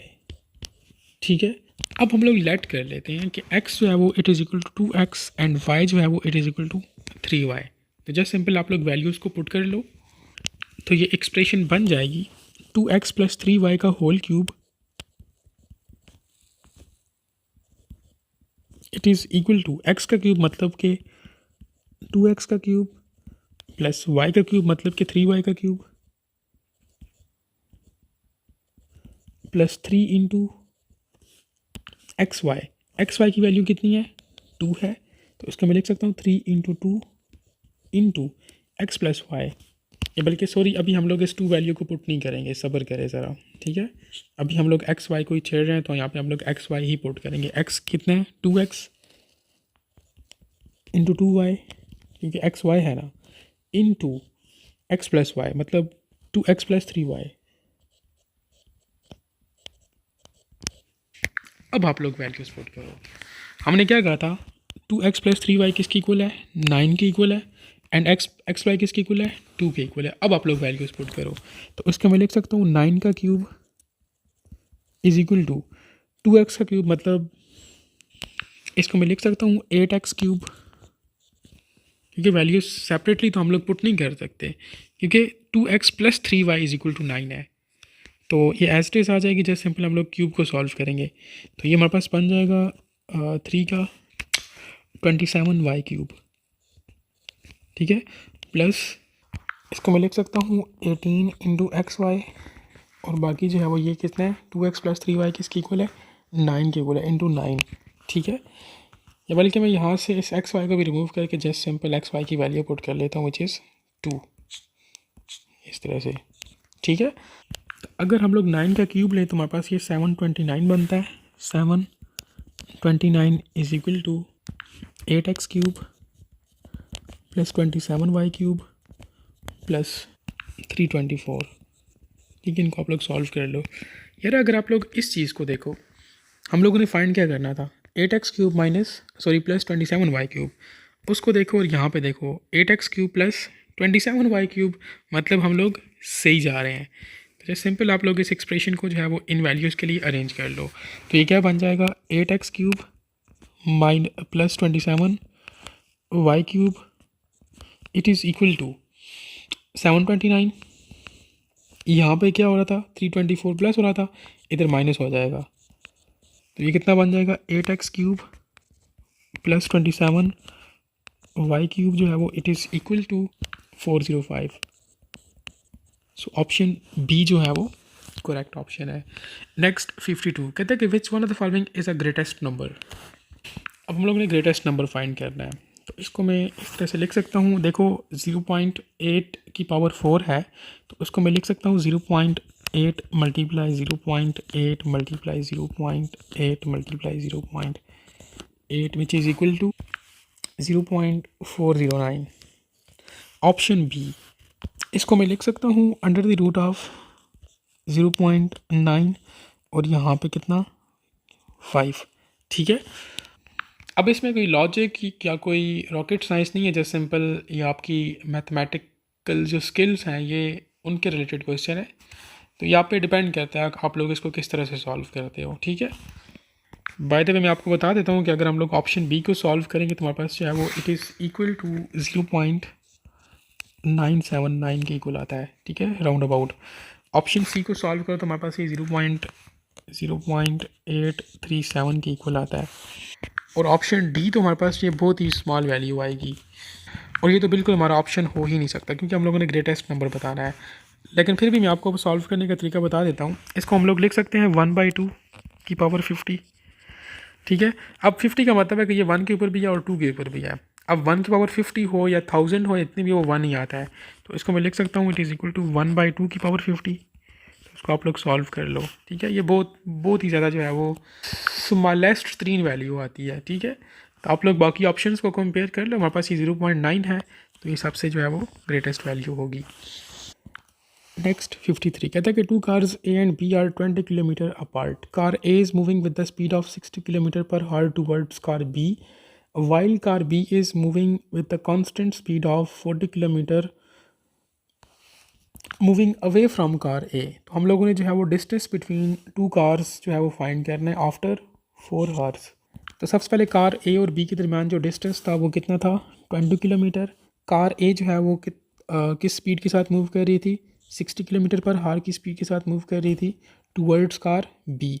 लेकिन कार बी जो है वो away from car A move कर रही थी विद 40 किलोमीटर पर हार, ठीक है। तो हम लोगों ने क्या करना है डिस्टेंस बताना है इन दोनों कार्स के दरमियान 4 घंटे के बाद। तो सबसे पहले अगर हम लोग रिलेटिव स्पीड की बात करें कार ए की with respect to car B, तो वो कितनी हो जाएगी। कार ए की कितनी है 60, कार बी की कितनी है 40, तो हमारे पास कितनी हो जाएगी it is equal to 20 kilometre per हार।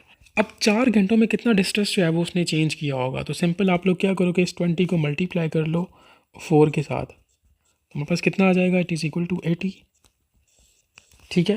ये डिस्टेंस आ गया ना 4 किलोमीटर 4 घंटे के बाद according to the relative speed. अब हम लोग ने टोटल डिस्टेंस फाइंड करना है। तो पहले कितना था 20 था, अब कितना आया 80। तो सिंपल 80 प्लस 20 कितना हो जाएगा 100 किलोमीटर। सो ऑप्शन बी जो है वो यहाँ पे करेक्ट ऑप्शन होगा। नेक्स्ट 54 कहते हैं कि in a camp there were 50% having food sufficient for 15 days। कहते हैं कि after 2 days 15 more person join the camp for how many days the remaining food will be sufficient if the quantity of the food taken by each person remains the same. कहते हैं कि एक camp है जिसमें 50 लोग हैं, ठीक है, और उन 50 लोगों के पास 15 दिनों का खाना मौजूद है। कहते हैं कि 2 दिन बाद हम लोग उस कैंप में 15 मज़ीद बंदे भेज देते हैं। कहते हैं कि अब आप लोग बताओ कि उनके पास कितने दिनों का खाना जो है वो बच गया। ठीक है, 2 दिनों के बाद हम लोग मज़ीद 15 लोग भी ऐड कर रहे हैं। अब देखो, पहले तो हिसाब किताब सारा कुछ बराबर था। हम लोगों ने क्या किया, 2 दिनों के बाद जो है वो 15 लोग मज़ीद ऐड कर लिए। तो मैं क्या करूँगा, 15 में से पहले टोटल 15 दिन थे -2 days, तो हमारे पास ये कितने दिन बच के 13 डेज़। इसको मैं इसके साथ मैं डी लिख लेता हूँ ताकि मुझे पता चले कि ये डेज़ है। ठीक है, अब देखो पहले कितने बंदे थे उस कैंप में, 50 बंदे थे। 2 दिनों के बाद हम लोगों ने 15 मज़ीद ऐड कर दिए। सो 15 + 50 + 15 जो है वो इट इज़ इक्वल टू 65। ये पर्सनस हैं, इसके साथ मैं पी लिख लेता हूँ। अब इन्हीं वैल्यूज़ को यूज़ करके मैं एक एक्सप्रेशन जो है वो डिराइव कर लूँगा। इसको मैं लिख सकता हूँ 50 मल्टीप्लाई नंबर ऑफ़ डेज़ जो कि रिमेनिंग है 13 इज़ इक्वल टू, अब बंदे कितने हो गए 65 जो कि हम लोगों ने यहाँ पे फाइंड कर लिए, और उनके लिए हम लोगों ने फूड फाइंड करना है, फूड का बताना है। तो हमारे पास जो है वो x हो गया। ठीक है, तो सिंपल आप लोग इस एक्सप्रेशन को सॉल्व कर लो फॉर x। तो हमारे पास ये क्या बन जाएगा, x जो है वो it is equal to 50 multiply 13 divided by 65, it is equal to 650 divided by 65, it is equal to 10 days। So option B जो है वो it is a correct option. Next 55 कहता है कि Ahmed has 3 pieces of ribbon having length 24, 30 and 20 centimetre. He wants to cut these pieces into equal lengths with no piece remaining. कहते हैं कि find total number of pieces that he gets. Ahmed के पास क्या है, 3 रिबन्स हैं जिनकी लेंथ इस तरह से है कि फर्स्ट रिबन की लेंथ उसको मैं L1 से रिप्रेजेंट करता हूँ which is 24 centimetre. Second ribbon की जो लेंथ है वो 30 है, और थर्ड रिबन की लेंथ जो है वो कितनी है 20 सेंटीमीटर। अगर हम लोग इन रिबन्स को कट करते हैं तो ये कितने बन जाएगा, 24/2, 30/2, 20/2 इज इक्वल टू, ये कितना बन जाएगा 12, 15 और ये 10। हम लोगों ने क्या करना है, टोटल नंबर ऑफ़ पीसेस जो है वो फाइंड करनी है। तो ये पीसेस हमारे पास आ गई। सिंपल आप लोग क्या करो कि इनको प्लस कर लो, 12 + 15 + 10 इज़ इक्वल टू 37। 37 पीसेस जो है वो टोटल होंगे। Option C is correct. Next 56 कहते हैं the surface area of the sphere is 55.44 centimetre square, the diameter of the sphere is dash. एक स्फेयर का उन लोगों ने एरिया दिया हुआ है, हम लोगों ने उस स्फेयर का डायमीटर फाइंड करना है। तो एरिया ऑफ स्फेयर जो है वो it is equal to 4πr²। अच्छा, उसने बोला है कि पाई की वैल्यू आपने 22/7 पुट करनी है। ठीक है, 3.14 पुट नहीं करनी। बात तो एक ही है, लेकिन 22.7 से आपकी कैलकुलेशंस मेरे ख्याल से काफ़ी इजी हो जाएंगी। तो पुट करके देखते हैं वैल्यूज़ को। रेडियस फाइंड करना है, सॉरी डायमीटर फाइंड करना है। इक्वेशन में हमारे पास रेडियस है, तो पहले हम लोग रेडियस से ही जो है वो इसका वैल्यू निकाल लेंगे। तो रेडियस से फिर हम लोग आसानी से डायमीटर जो है वो फाइंड कर लेंगे। ठीक है, क्योंकि डायमीटर जो है वो it is equal to 2r। तो हम लोग रेडियस फाइंड कर लेंगे, तो उसके बाद हम लोग रेडियस से डायमीटर निकाल लेंगे। तो एरिया गिवन है which is 55.44 centimetre, it is equal to 4 multiply 22/7 multiply r²। हम लोगों ने रेडियस फाइंड करना है, 7 यहाँ पे डिवाइड हो रहा है, उधर जाकर मल्टीप्लाई हो जाएगा, 55.44 मल्टीप्लाई 7 डिवाइडेड बाय ये 22 यहाँ पे मल्टीप्लाई हो रहा है, इधर आकर डिवाइड हो जाएगा, it is equal to r²। तो ये r² आप लोगों के पास जो है वो 4.4 बन जाए। हमें r की वैल्यू चाहिए, तो हम लोग क्या करेंगे, r जो है वो it is equal to √4.41 which is equal to 2.1 centimetre. अब ये हमारे पास जो है ना ये रेडियस आया है, तो डायमीटर जो है वो it is equal to 2 multiply r, which implies that 2 multiply 2.1 is equal to 4.2 centimetre. So option D जो है वो करेक्ट ऑप्शन है। नेक्स्ट 57 हम लोगों ने जो है वो इस एक्सप्रेशन को इवेल्यूएट करना है, जिसमें कहते हैं कि 1-1/5 इंटू 1-1/6 अप टू, ठीक है, ये डॉट्स का मतलब है अप टू 1-1/10, मतलब इन दोनों एक्सप्रेशंस के दरमियान 6 के बाद 7, 8, 9 ये वैल्यूज़ भी हैं, ठीक है, इसी ऑर्डर में। या बल्कि मैं इसको आपको लिख के बता देता हूँ ताकि आपको मज़ीद जो है वो ये चीज़ क्लेरिफाई हो जाए। ये किस तरह से है, 1-1/5 into 1-1/6 into 1-1/7 into 1-1/8 into 1-1/9 into 1-1/10, ठीक है। हम लोगों ने इस एक्सप्रेशन को सॉल्व करना है। तो एलसीएम का तरीका मैंने आप लोगों को इसीलिए समझाया था क्योंकि एलसीएम लाजमी आना चाहिए आप लोगों को। अब आप लोगों ने हर एक एक्सप्रेशन का एलसीएम लेना है। तो ये बन जाएगा आपके पास 5-1/5 into 6-1/6 into 7-1/7 into 8-1/8 into 9-1/9 into 10-1/10, ठीक है। अब आप लोग हर एक ब्रैकेट को सॉल्व कर लो। तो ये हमारे पास बन जाएगा 4/5 multiply 5/6 multiply 6/7 multiply 7/8 multiply 8/9 multiply 9/10। अब देखो हमारे पास क्या होगा, कटिंग होगी यहाँ पे। इस 5 को इस 5 के साथ कैंसिल कर दो, इस 6 को इसके साथ कैंसिल कर लो, इस 7 को इस 7 के साथ कैंसिल कर दो, इस 8 को इस 8 के साथ कैंसिल कर दो, इस 9 को इस 9 के साथ कैंसिल कर दो। पीछे क्या बच गया, 4 और 10। तो इसको मैं लिख सकता हूँ 4/10 is equal to 2/5 which is your option D, ठीक है। नेक्स्ट 58 कहते हैं कि 2 years ago the sum of the ages of mother and her daughter was 40 years. Find the present age of mother if 4 years ago the age of the mother was 8 times the age of daughter. तो पहले हम लोग इस statement के according अपने लिए एक expression बना लेंगे। सबसे पहले उसने बोला है कि 2 years ago, ठीक है। अच्छा, मदर को मैं एम के साथ रिप्रेजेंट करूँगा और डॉटर को डी के साथ। तो उसने बोला 2 years ago the sum of ages of mother and the daughter was 40 years. तो 2 years ago, तो 2 years ago मतलब the age of mother minus ये वाला 2, उसका सम, ठीक है, यहाँ पे प्लस लिख लूँगा, into age of mother and her daughter. तो इसको मैं लिख सकता हूँ D-2, क्योंकि बात तो 2 years की ही हो रही है ना, 2 years ago की ही बात हो रही है। इज़ इक्वल टू कितना है, 40 years। तो इसको मैं लिख सकता हूँ इज़ इक्वल टू 40 years, ठीक है। उसके बाद कहता है find the present age of the mother. हम लोगों ने मतलब एज मदर की ही फाइंड करनी है। If 4 years ago the age of mother was 8 times the age of her daughter. बल्कि पहले हम लोग इस एक्सप्रेशन को ही जो है वो फर्दर सिंप्लीफाई कर लेते हैं। तो ये एक्सप्रेशन हमारे पास क्या बन जाएगी, ये है जी M-2 plus D-2 is equal to 40। इसको मैं लिख सकता हूँ M+D -4 इज इक्वल टू 40। इसको आप लोग जो है वो मज़ीद सॉल्व कर सकते हो ना। M+D is equal to 40 plus ये वाला 4 इधर आ गया, तो ये बन जाएगा M+D इज इक्वल टू 44। इसे आप लोग फर्स्ट इक्वेशन का नाम दे दो, ठीक है। अब हम लोग यहाँ से आगे फाइंड करते हैं इस स्टेटमेंट को। यहाँ से if 4 years ago the age of the mother was 8 times the age of daughter. देखो उसने बोला if 4 years ago the age of mother, तो इसको मैं लिख सकता हूँ M-4। कहते हैं कि was 8 times the age of daughter, तो इसको मैं लिख सकता हूँ it is equal to 8 into age of daughter into D minus ये वाला 4।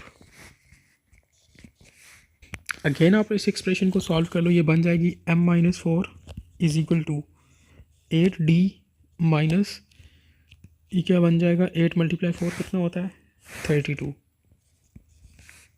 इस एक्सप्रेशन को अगेन मैं लिख सकता हूँ M is equal to 8D minus 32। ये -4 है यहाँ का, अब यहाँ पे आके +4 हो जाएगा। M is equal to 8D minus 28। इसे आप लोग सेकेंड इक्वेशन का नाम दे दो। आप लोगों ने क्या करना है, इक्वेशन 2 को पुट करना है इक्वेशन 1 में। ठीक है। इक्वेशन 2 क्या है, m is equal to 8d minus 28। इसको हम लोग इक्वेशन 1 में पुट कर देंगे, which is m plus d is equal to 44। तो जैसे सिंपल वैल्यूज़ पुट कर लो इक्वेशन 2 की इन इक्वेशन 1। तो m की वैल्यू हमारे पास यहाँ पे क्या है, इसमें ये 8d माइनस 28, इसको मैं पुट कर लेता हूँ यहाँ पे इधर 8d माइनस 28 इंटू ये वाला d। ये तो अभी हम लोग ने सिर्फ m की वैल्यू पुट की है ना, अब ये d हम लोग एज इट इज़ लिख लेंगे, plus d it is equal to 44। ठीक है, ये बन जाएगा 8d minus 28 plus d is equal to 44। ये बन जाएगा 9d minus 28 is equal to 44। 9d is equal to 44 plus 28, क्योंकि माइनस 28 को मैं इस तरफ ले आया, ये बन जाएगा 9d इज़ इक्वल टू 72। ठीक है, and d is equal to 72 divided by 9 which is equal to 8। अब ये हमारे पास डॉटर की एज आई है, हम लोगों ने फाइंड क्या करनी है, मदर की एज फाइंड करनी है, ये देख सकते हो आप लोग। तो अब मदर की एज फाइंड करने के लिए डॉटर की एज हमारे पास आ गई है, तो अगर हम लोग इस वैल्यू को जो है वो इक्वेशन 2 में पुट करें तो हमारे पास आ सकती है मदर की एज। देखो मदर की एज इक्वेशन 2 क्या कहती है, m is equal to 8d minus 28। तो सिंपल हम लोग यहाँ पे d की वैल्यू पुट कर सकते हैं विच इज़ 8, या फिर इसे आप लोग इक्वेशन 1 में पुट कर लो तब भी आपकी वैल्यू आ सकती है। इक्वेशन 1 क्या कहती है, m प्लस d, इसको मैं अब यहाँ पे पुट करता हूँ, कितना है m plus D is equal to 44। अब यहाँ पे देखो d की वैल्यू कितनी है, 8 है, m plus 8 is equal to 44, मुझसे तो अब लिखने भी नहीं हो रहा, m is equal to 44 minus 8। ठीक है, तो m हमारे पास कितना बन जाएगा, इट इज़ इक्वल टू 36। तो मदर की एज जो है वो 36 होगी। सो ऑप्शन डी जो है वो आप लोगों का करेक्ट ऑप्शन है। नेक्स्ट पोर्शन है हमारे पास फिजिक्स का, तो MCQ नंबर 59 में कहता है on which of the given principles nuclear reactor works. तो न्यूक्लियर रिएक्टर जो है वो कंट्रोल्ड न्यूक्लियर फिशन के प्रिंसिपल पे वर्क करता है। 60 what is the SI unit of electric current, ampere जो है वो it is the unit of electric current. Next 61, block and truck system of the pulley is used to raise the load of 600 newtons through the height of 20 meters. The work done against the friction is 3000 joule। कहता है कि आप लोग efficiency find करो इस machine की। तो देखो किसी भी मशीन की एफिशिएंसी फाइंड करने के लिए हमारे पास एक रिलेशन होता है, एफिशिएंसी जो है वो it is equal to output workload divided by सबर। इसको सिंपल मैं ओ से रिप्रेजेंट करता हूँ। ठीक है, output workload divided by input workload multiply 100। ठीक है, तो पहले हम लोग आउटपुट और इनपुट वर्कलोड फाइंड कर लेंगे और जस्ट सिंपल उसको जो है वो इस फार्मूला में पुट करेंगे तो हमारे पास जो है वो उस मशीन की एफिशिएंसी आ जाएगी। तो पहले हम लोग आउटपुट वर्कलोड जो है वो फाइंड कर लेते हैं, which is equal to load multiply height. Load कितना है 600 न्यूटन मल्टीप्लाई हाइट कितनी है 20 न्यूटन्स, सॉरी 20 मीटर्स। तो ये हमारे पास कितना बन जाएगा 12,000। नेक्स्ट हम लोग फाइंड कर लेते हैं जी इनपुट वर्कलोड, तो it is equal to output workload multiply, sorry multiply नहीं ये प्लस है। ठीक है, इसको आप लोग प्लस कर लो, प्लस वर्कलोड ऑफ फ्रिक्शन। तो आउटपुट कितना है हमारे पास यहाँ पर 12,000 प्लस फ्रिक्शन भी कितना है 3,000, कितना बन जाएगा 15,000। सिंपल आप लोग वैल्यूज पुट कर लो इस रिलेशन में। आउटपुट कितना है 12,000, efficiency is equal to 12,000 divided by 15,000 multiply 100। ये 3 जीरो इन 3 जीरो के साथ आप लोग पहले ही कैंसिल कर दो, पीछे हमारे पास क्या बच जाएगा 12 डिवाइडेड बाय 15 मल्टीप्लाई 100, तो ये तकरीबन 80% बनता है। ठीक है, option C is correct. Next 62 कहता है कि which one of the following is not an example of resonance. Atomic bomb जो है वो it is not the example of resonance. MRI, microwave oven, radio, इसमें हमारे पास जो है वो रेजोनेंस का फिनोमेना यूज़ होता है। ठीक है, एटॉमिक बम्स में हमारे पास बेसिकली न्यूक्लियर रिएक्शंस होते हैं। ठीक है, ये रेजोनेंस का फिनोमेना नहीं हो रहा होता। नेक्स्ट 63 कहते हैं कि which one of the following has the same SI unit as the unit of distance. तो डिस्टेंस और डिस्प्लेसमेंट का यूनिट जो है वो सेम होता है, इसको हम लोग मीटर्स में जो है वो मेजर करते हैं। नेक्स्ट 64 कहते हैं कि work is a dot product, so if work is W, force is F and displacement is D, then W is equal to F D cos of theta. Option A is correct. 65 which one of the following is a natural type of satellite. तो moon जो है वो it is a natural satellite. Sun is not a satellite. बाकी ये जो GPS और जियो stationery satellites हैं ये आर्टिफिशियल सैटेलाइट्स हैं, ठीक है। नेक्स्ट 66 कहता है कि which one of the following is best to measure the unknown resistance in an electrical circuit. तो अननोन रेजिस्टेंस को मेजर करने के लिए हम लोग व्हीटस्टोन ब्रिज को यूज़ करते हैं। 67 a solar cell is a dash that is use to extract the energy from sunlight. Solar cell basically it's a photodiode. ये क्या करता है, ये सनलाइट से जो है वो एनर्जी को एक्सट्रैक्ट करता है। नेक्स्ट 68 कहते हैं कि which one of the following series of the hydrogen spectra started from n is equal to 1। तो लाइमन सीरीज जो है वो ये n इज इक्वल टू 1 से स्टार्ट होती है। Option B is correct. Next 69 कहता है कि which one of the following is the unit of power. Watt जो है वो it is the SI unit of power. Next portion है हमारे पास केमिस्ट्री का। तो MCQ नंबर 70 में कहता है removal of solid from the solution by increasing its concentration above the saturation point. तो उस प्रोसेस को हम लोग क्रिस्टलाइजेशन कहते हैं। Next 71 what is the IUPAC name of adipic acid. अगर मैं एडिपोइक एसिड को रिप्रेजेंट करूं तो इसका जो केमिकल फार्मूला होता है विच इज़ इस तरह से हम लोग इसको रिप्रेजेंट करते हैं इंटू CH2, इसकी बेस पे 4 और दोबारा से हमारे पास यहाँ पे कार्बोक्सिलिक एसिड जो है वो अटैच होता है। ये डाई कार्बोक्सिलिक होता है बेसिकली। और अगर हम लोग जो है वो इसके आयुपेक की बात करें तो वो हेक्सोन डाइक एसिड जो है वो इसका आयुपेक नेम बनता है। Option C is correct. Next 72 कहते हैं कि how many molecules of calcium carbonate are present in 100 grams. तो नंबर ऑफ मॉलिक्यूल्स फाइंड करने हैं। नंबर ऑफ मॉलिक्यूल्स है वो it is equal to number of moles multiply Avogadro's number. तो सबसे पहले हम लोग नंबर ऑफ मोल्स फाइंड कर लेंगे। तो नंबर ऑफ मोल्स जो है basically it is equal to mass in gram divided by molar mass.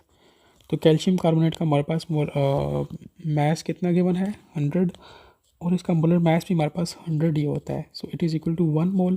तो जैसे सिंपल आप लोग इस 1 को मल्टीप्लाई कर लो इस एवोगैड्रोस नंबर के साथ, तो हमारे पास क्या आ जाएगा, एवोगैड्रोस नंबर ही आएगा which is equal to 6.023 into 10 की पावर 23। ठीक है। नेक्स्ट 63 कहते हैं कि मतलब pressure is 1 atm, volume is 22.414 decimetre cube, temperature जो है वो 273.16 kelvin for 1 mole of gas. कहते हैं कि what will be the value of gas constant. मतलब हम लोगों ने आर की वैल्यू फाइंड करनी है। तो अगर आपको आर की वैल्यू डायरेक्टली याद है तो आप लोग सिंपल इसको टिक कर लो, अदरवाइज़ आपको अगर नहीं याद तो आप लोग इसको सॉल्व भी कर सकते हो by using relation. Simple PV is equal to NRT। अब हम लोगों ने आर फाइंड करना है तो आर जो है वो it is equal to PV divided by NT। ठीक है। तो वैल्यूज पुट कर लो। पी हमारे पास जो है वो यहाँ पर गिवन है विच इज़ 1 atm, वॉल्यूम भी गिवन है विच इज़ 22.4 डेसीमीटर क्यूब। इसके अलावा टेम्परेचर गिवन है विच इज़ 273.16 केल्विन और नंबर ऑफ मोल्स यहाँ पे कितने हैं 1 मोल है। ठीक है। तो आप लोग आसानी से आर की वैल्यू जो है वो यहाँ से फाइंड कर सकते हो। और आप लोग इस यूनिट को भी अपने जहन में लाजमी रखो, हो सकता है कि वो आपसे नेक्स्ट टेस्ट में जो है वो गैस कांस्टेंट का यूनिट पूछ ले, तो आपने इस यूनिट को भी जो है वो जहन में रख लेना है। ठीक है, वैल्यू को भी और यूनिट को भी, ताकि आपको फाइंड करने की ज़रूरत ही ना पड़े। नेक्स्ट 74 कहता है कि which one of the following quantum number of an atom tells us about the shape of orbitals. तो एजिमुथल क्वांटम नंबर जो है वो हमें ऑर्बिटल्स की शेप के बारे में इंफॉर्मेशन प्रोवाइड करता है।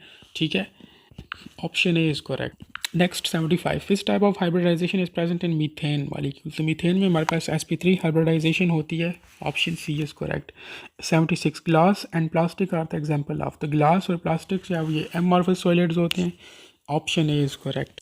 Next 77 which one of the following hydroxide is amphoteric in nature. तो बेरिलियम के ऑक्साइड जो है वो एम्फोटेरिक होते हैं। ये आपकी एक्सरसाइज का शॉर्ट क्वेश्चन भी था। नेक्स्ट 78 कहते हैं कि what will be IUPAC name of the given compound. तो आयुपेक के रूल्स एंड रेगुलेशंस तो वो तो आपने खुद देख लेने हैं। बाय द वे ये जो कंपाउंड गिवन है ये हमारे पास 3 इथाइल 5 मिथाइल हेक्सेन है। ठीक है, option B is correct. Next 79 कहता है कि which type of changes occurs in the atomic size in the periodic table. तो जो एटॉमिक साइज होता है वो बेसिकली डाउन द ग्रुप जो है वो इंक्रीज हो रहा होता है। Option C is correct. Next MCQ number 80 the amount of heat absorbed और evolved when 1 mole of the substance is dissolved in so much solvent that further dilution results in no detectable heat change. तो इसको हम लोग जो है वो enthalpy of solution कहते हैं। Option D is correct. Next portion है हमारे पास बायोलॉजी का। तो MCQ नंबर 81 में कहता है branch of biology which deals with the study of transfer of characters from parents to their offsprings. तो उसको हम लोग जेनेटिक्स कहते हैं। नेक्स्ट MCQ नंबर हमारे पास है जी 82 the type of inhibitors which bind with the allosteric site of an enzyme and changes its active site so no substrate can bind. तो इसको हम लोग जो है वो नॉन कॉम्पेटिटिव इनहिबिटर्स कहते हैं। Option B is correct. 83 which one of the following class of the plants have naked seeds. तो जिम्नोस्पर्म्स के जो है वो सीड्स जो है वो नेकेड होते हैं। Option C is correct. Next 84 which one of the following is a synthetic oxygen. तो हमारे पास 2,2,4 डाइक्लोरोफिनॉक्सी एसिटिक एसिड जो है वो it is a synthetic oxygen. Option A is correct. Next 85 fungi can tolerate a wide range of the pH from 2 to. अच्छा, कुछ जगहों पे जो है वो 7 लिखा हुआ है और कुछ जगहों पे 9 लिखा हुआ है। तो इसको आप लोगों ने खुद कन्फर्म कर लेना है, ठीक है। मुझे तो ज़्यादा सूटेबल इसमें 7 लगता है, बाकी आप लोगों ने खुद कंफर्म कर लेना है, क्योंकि मैंने 2 जगह से कंसल्ट किया था। एक जगह पे 3 to 8.5 लिखा हुआ था और दूसरी जगह पे जो है वो 5.5 to 7 लिखा हुआ था, ठीक है। तो आप लोगों ने खुद इसको कंसल्ट कर लेना है। Next 86 if centromere is present exactly in the middle of chromosome and both arms show equal length. तो उस क्रोमोसोम को हम लोग मेटासेंट्रिक क्रोमोसोम कहते हैं। Next 87 all are biotic factors except. देखो, इकोसिस्टम के 2 कंपोनेंट्स होते हैं, एक को हम लोग बायोटिक कहते हैं, दूसरे को हम लोग एबायोटिक कहते हैं। Biotic components basically living components होते हैं इकोसिस्टम के, और एबायोटिक कंपोनेंट्स है वो ये नॉन लिविंग फैक्टर्स होते हैं इकोसिस्टम के। तो कंज्यूमर्स, डिकम्पोजर्स, प्रोड्यूसर, ये सारे जो है वो बायोटिक कंपोनेंट्स या बायोटिक फैक्टर्स हैं, ठीक है। टोपोग्राफी जो है वो it is not a biotic component, it is a abiotic component. ये लैंड और ये इस तरह की चीज़ों के रिलेटेड है, ठीक है। तो लैंड और वो चीज़ें जो है वो नॉन लिविंग होती हैं। Next 88 which of these are mostly yellow to orange accessory pigments in plants for photosynthesis. तो कैरोटीन्स जो है ये इनका कलर जो है वो येलो टू ऑरेंज होता है। Option A is correct. आप लोगों ने मुझे जेंथोफिल्स का बताना है कि इनका कलर जो है वो किस रेंज के उसमें होता है। Next 89 which one of the following organism is the main example of hydrostatic skeleton. अच्छा, व्हाट इज़ हाइड्रोस्टेटिक स्केलेटन। अच्छा, कुछ ऑर्गेनिजम्स ऐसे होते हैं जिनकी बोन्स को जो मतलब एक स्ट्रेंथ मिली होती है, वो फ्लूइड के प्रेशर की वजह से मिली होती है। तो उस तरह के स्केलेटन को हम लोग हाइड्रोस्टेटिक स्केलेटन कहते हैं, ठीक है। और अर्थवर्म का जो स्केलेटन होता है वो हाइड्रोस्टेटिक होता है, ठीक है। इनकी बॉडी में जो फ्लूइड्स होते हैं वो इनके स्केलेटन को सपोर्ट प्रोवाइड करते हैं, ठीक है। Option B is correct.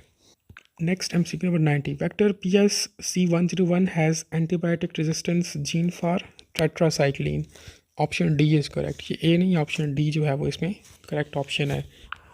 Next 91 which part of bacterial cell is circular double stranded DNA molecule with drug resistant gene. अच्छा, बैक्टीरियल सेल का एक पार्ट होता है जिसे हम लोग प्लाज्मिड कहते हैं, ठीक है। ये सर्कुलर होता है, इसके पास डबल स्ट्रैंडेड DNA होता है और ड्रग रेजिस्टेंट जीन्स भी होते हैं। Option C is correct. 92 which part of the which one of the following organelle is related to the synthesis of excretory proteins। तो रफ एंडोप्लाज्मिक रेटिकुलम्स जो है वो ये इन्वॉल्व होते हैं in the synthesis of excretory proteins, क्योंकि इनके पास ribosomes होते हैं, सो दैट्स वाई, ठीक है। ये प्रोटीन्स की एक्सक्रीशन सिंथेसिस में जो है वो इन्वॉल्व होते हैं। Next 93 about dash water is needed to excrete 1 gram of ammonia nitrogen. तो अमोनिया की एक्सक्रीशन के लिए 1 ग्राम ऑफ अमोनिया की एक्सक्रीशन के लिए हमें 500 मिलीलीटर ऑफ वाटर जो है वो रिक्वायर्ड होता है।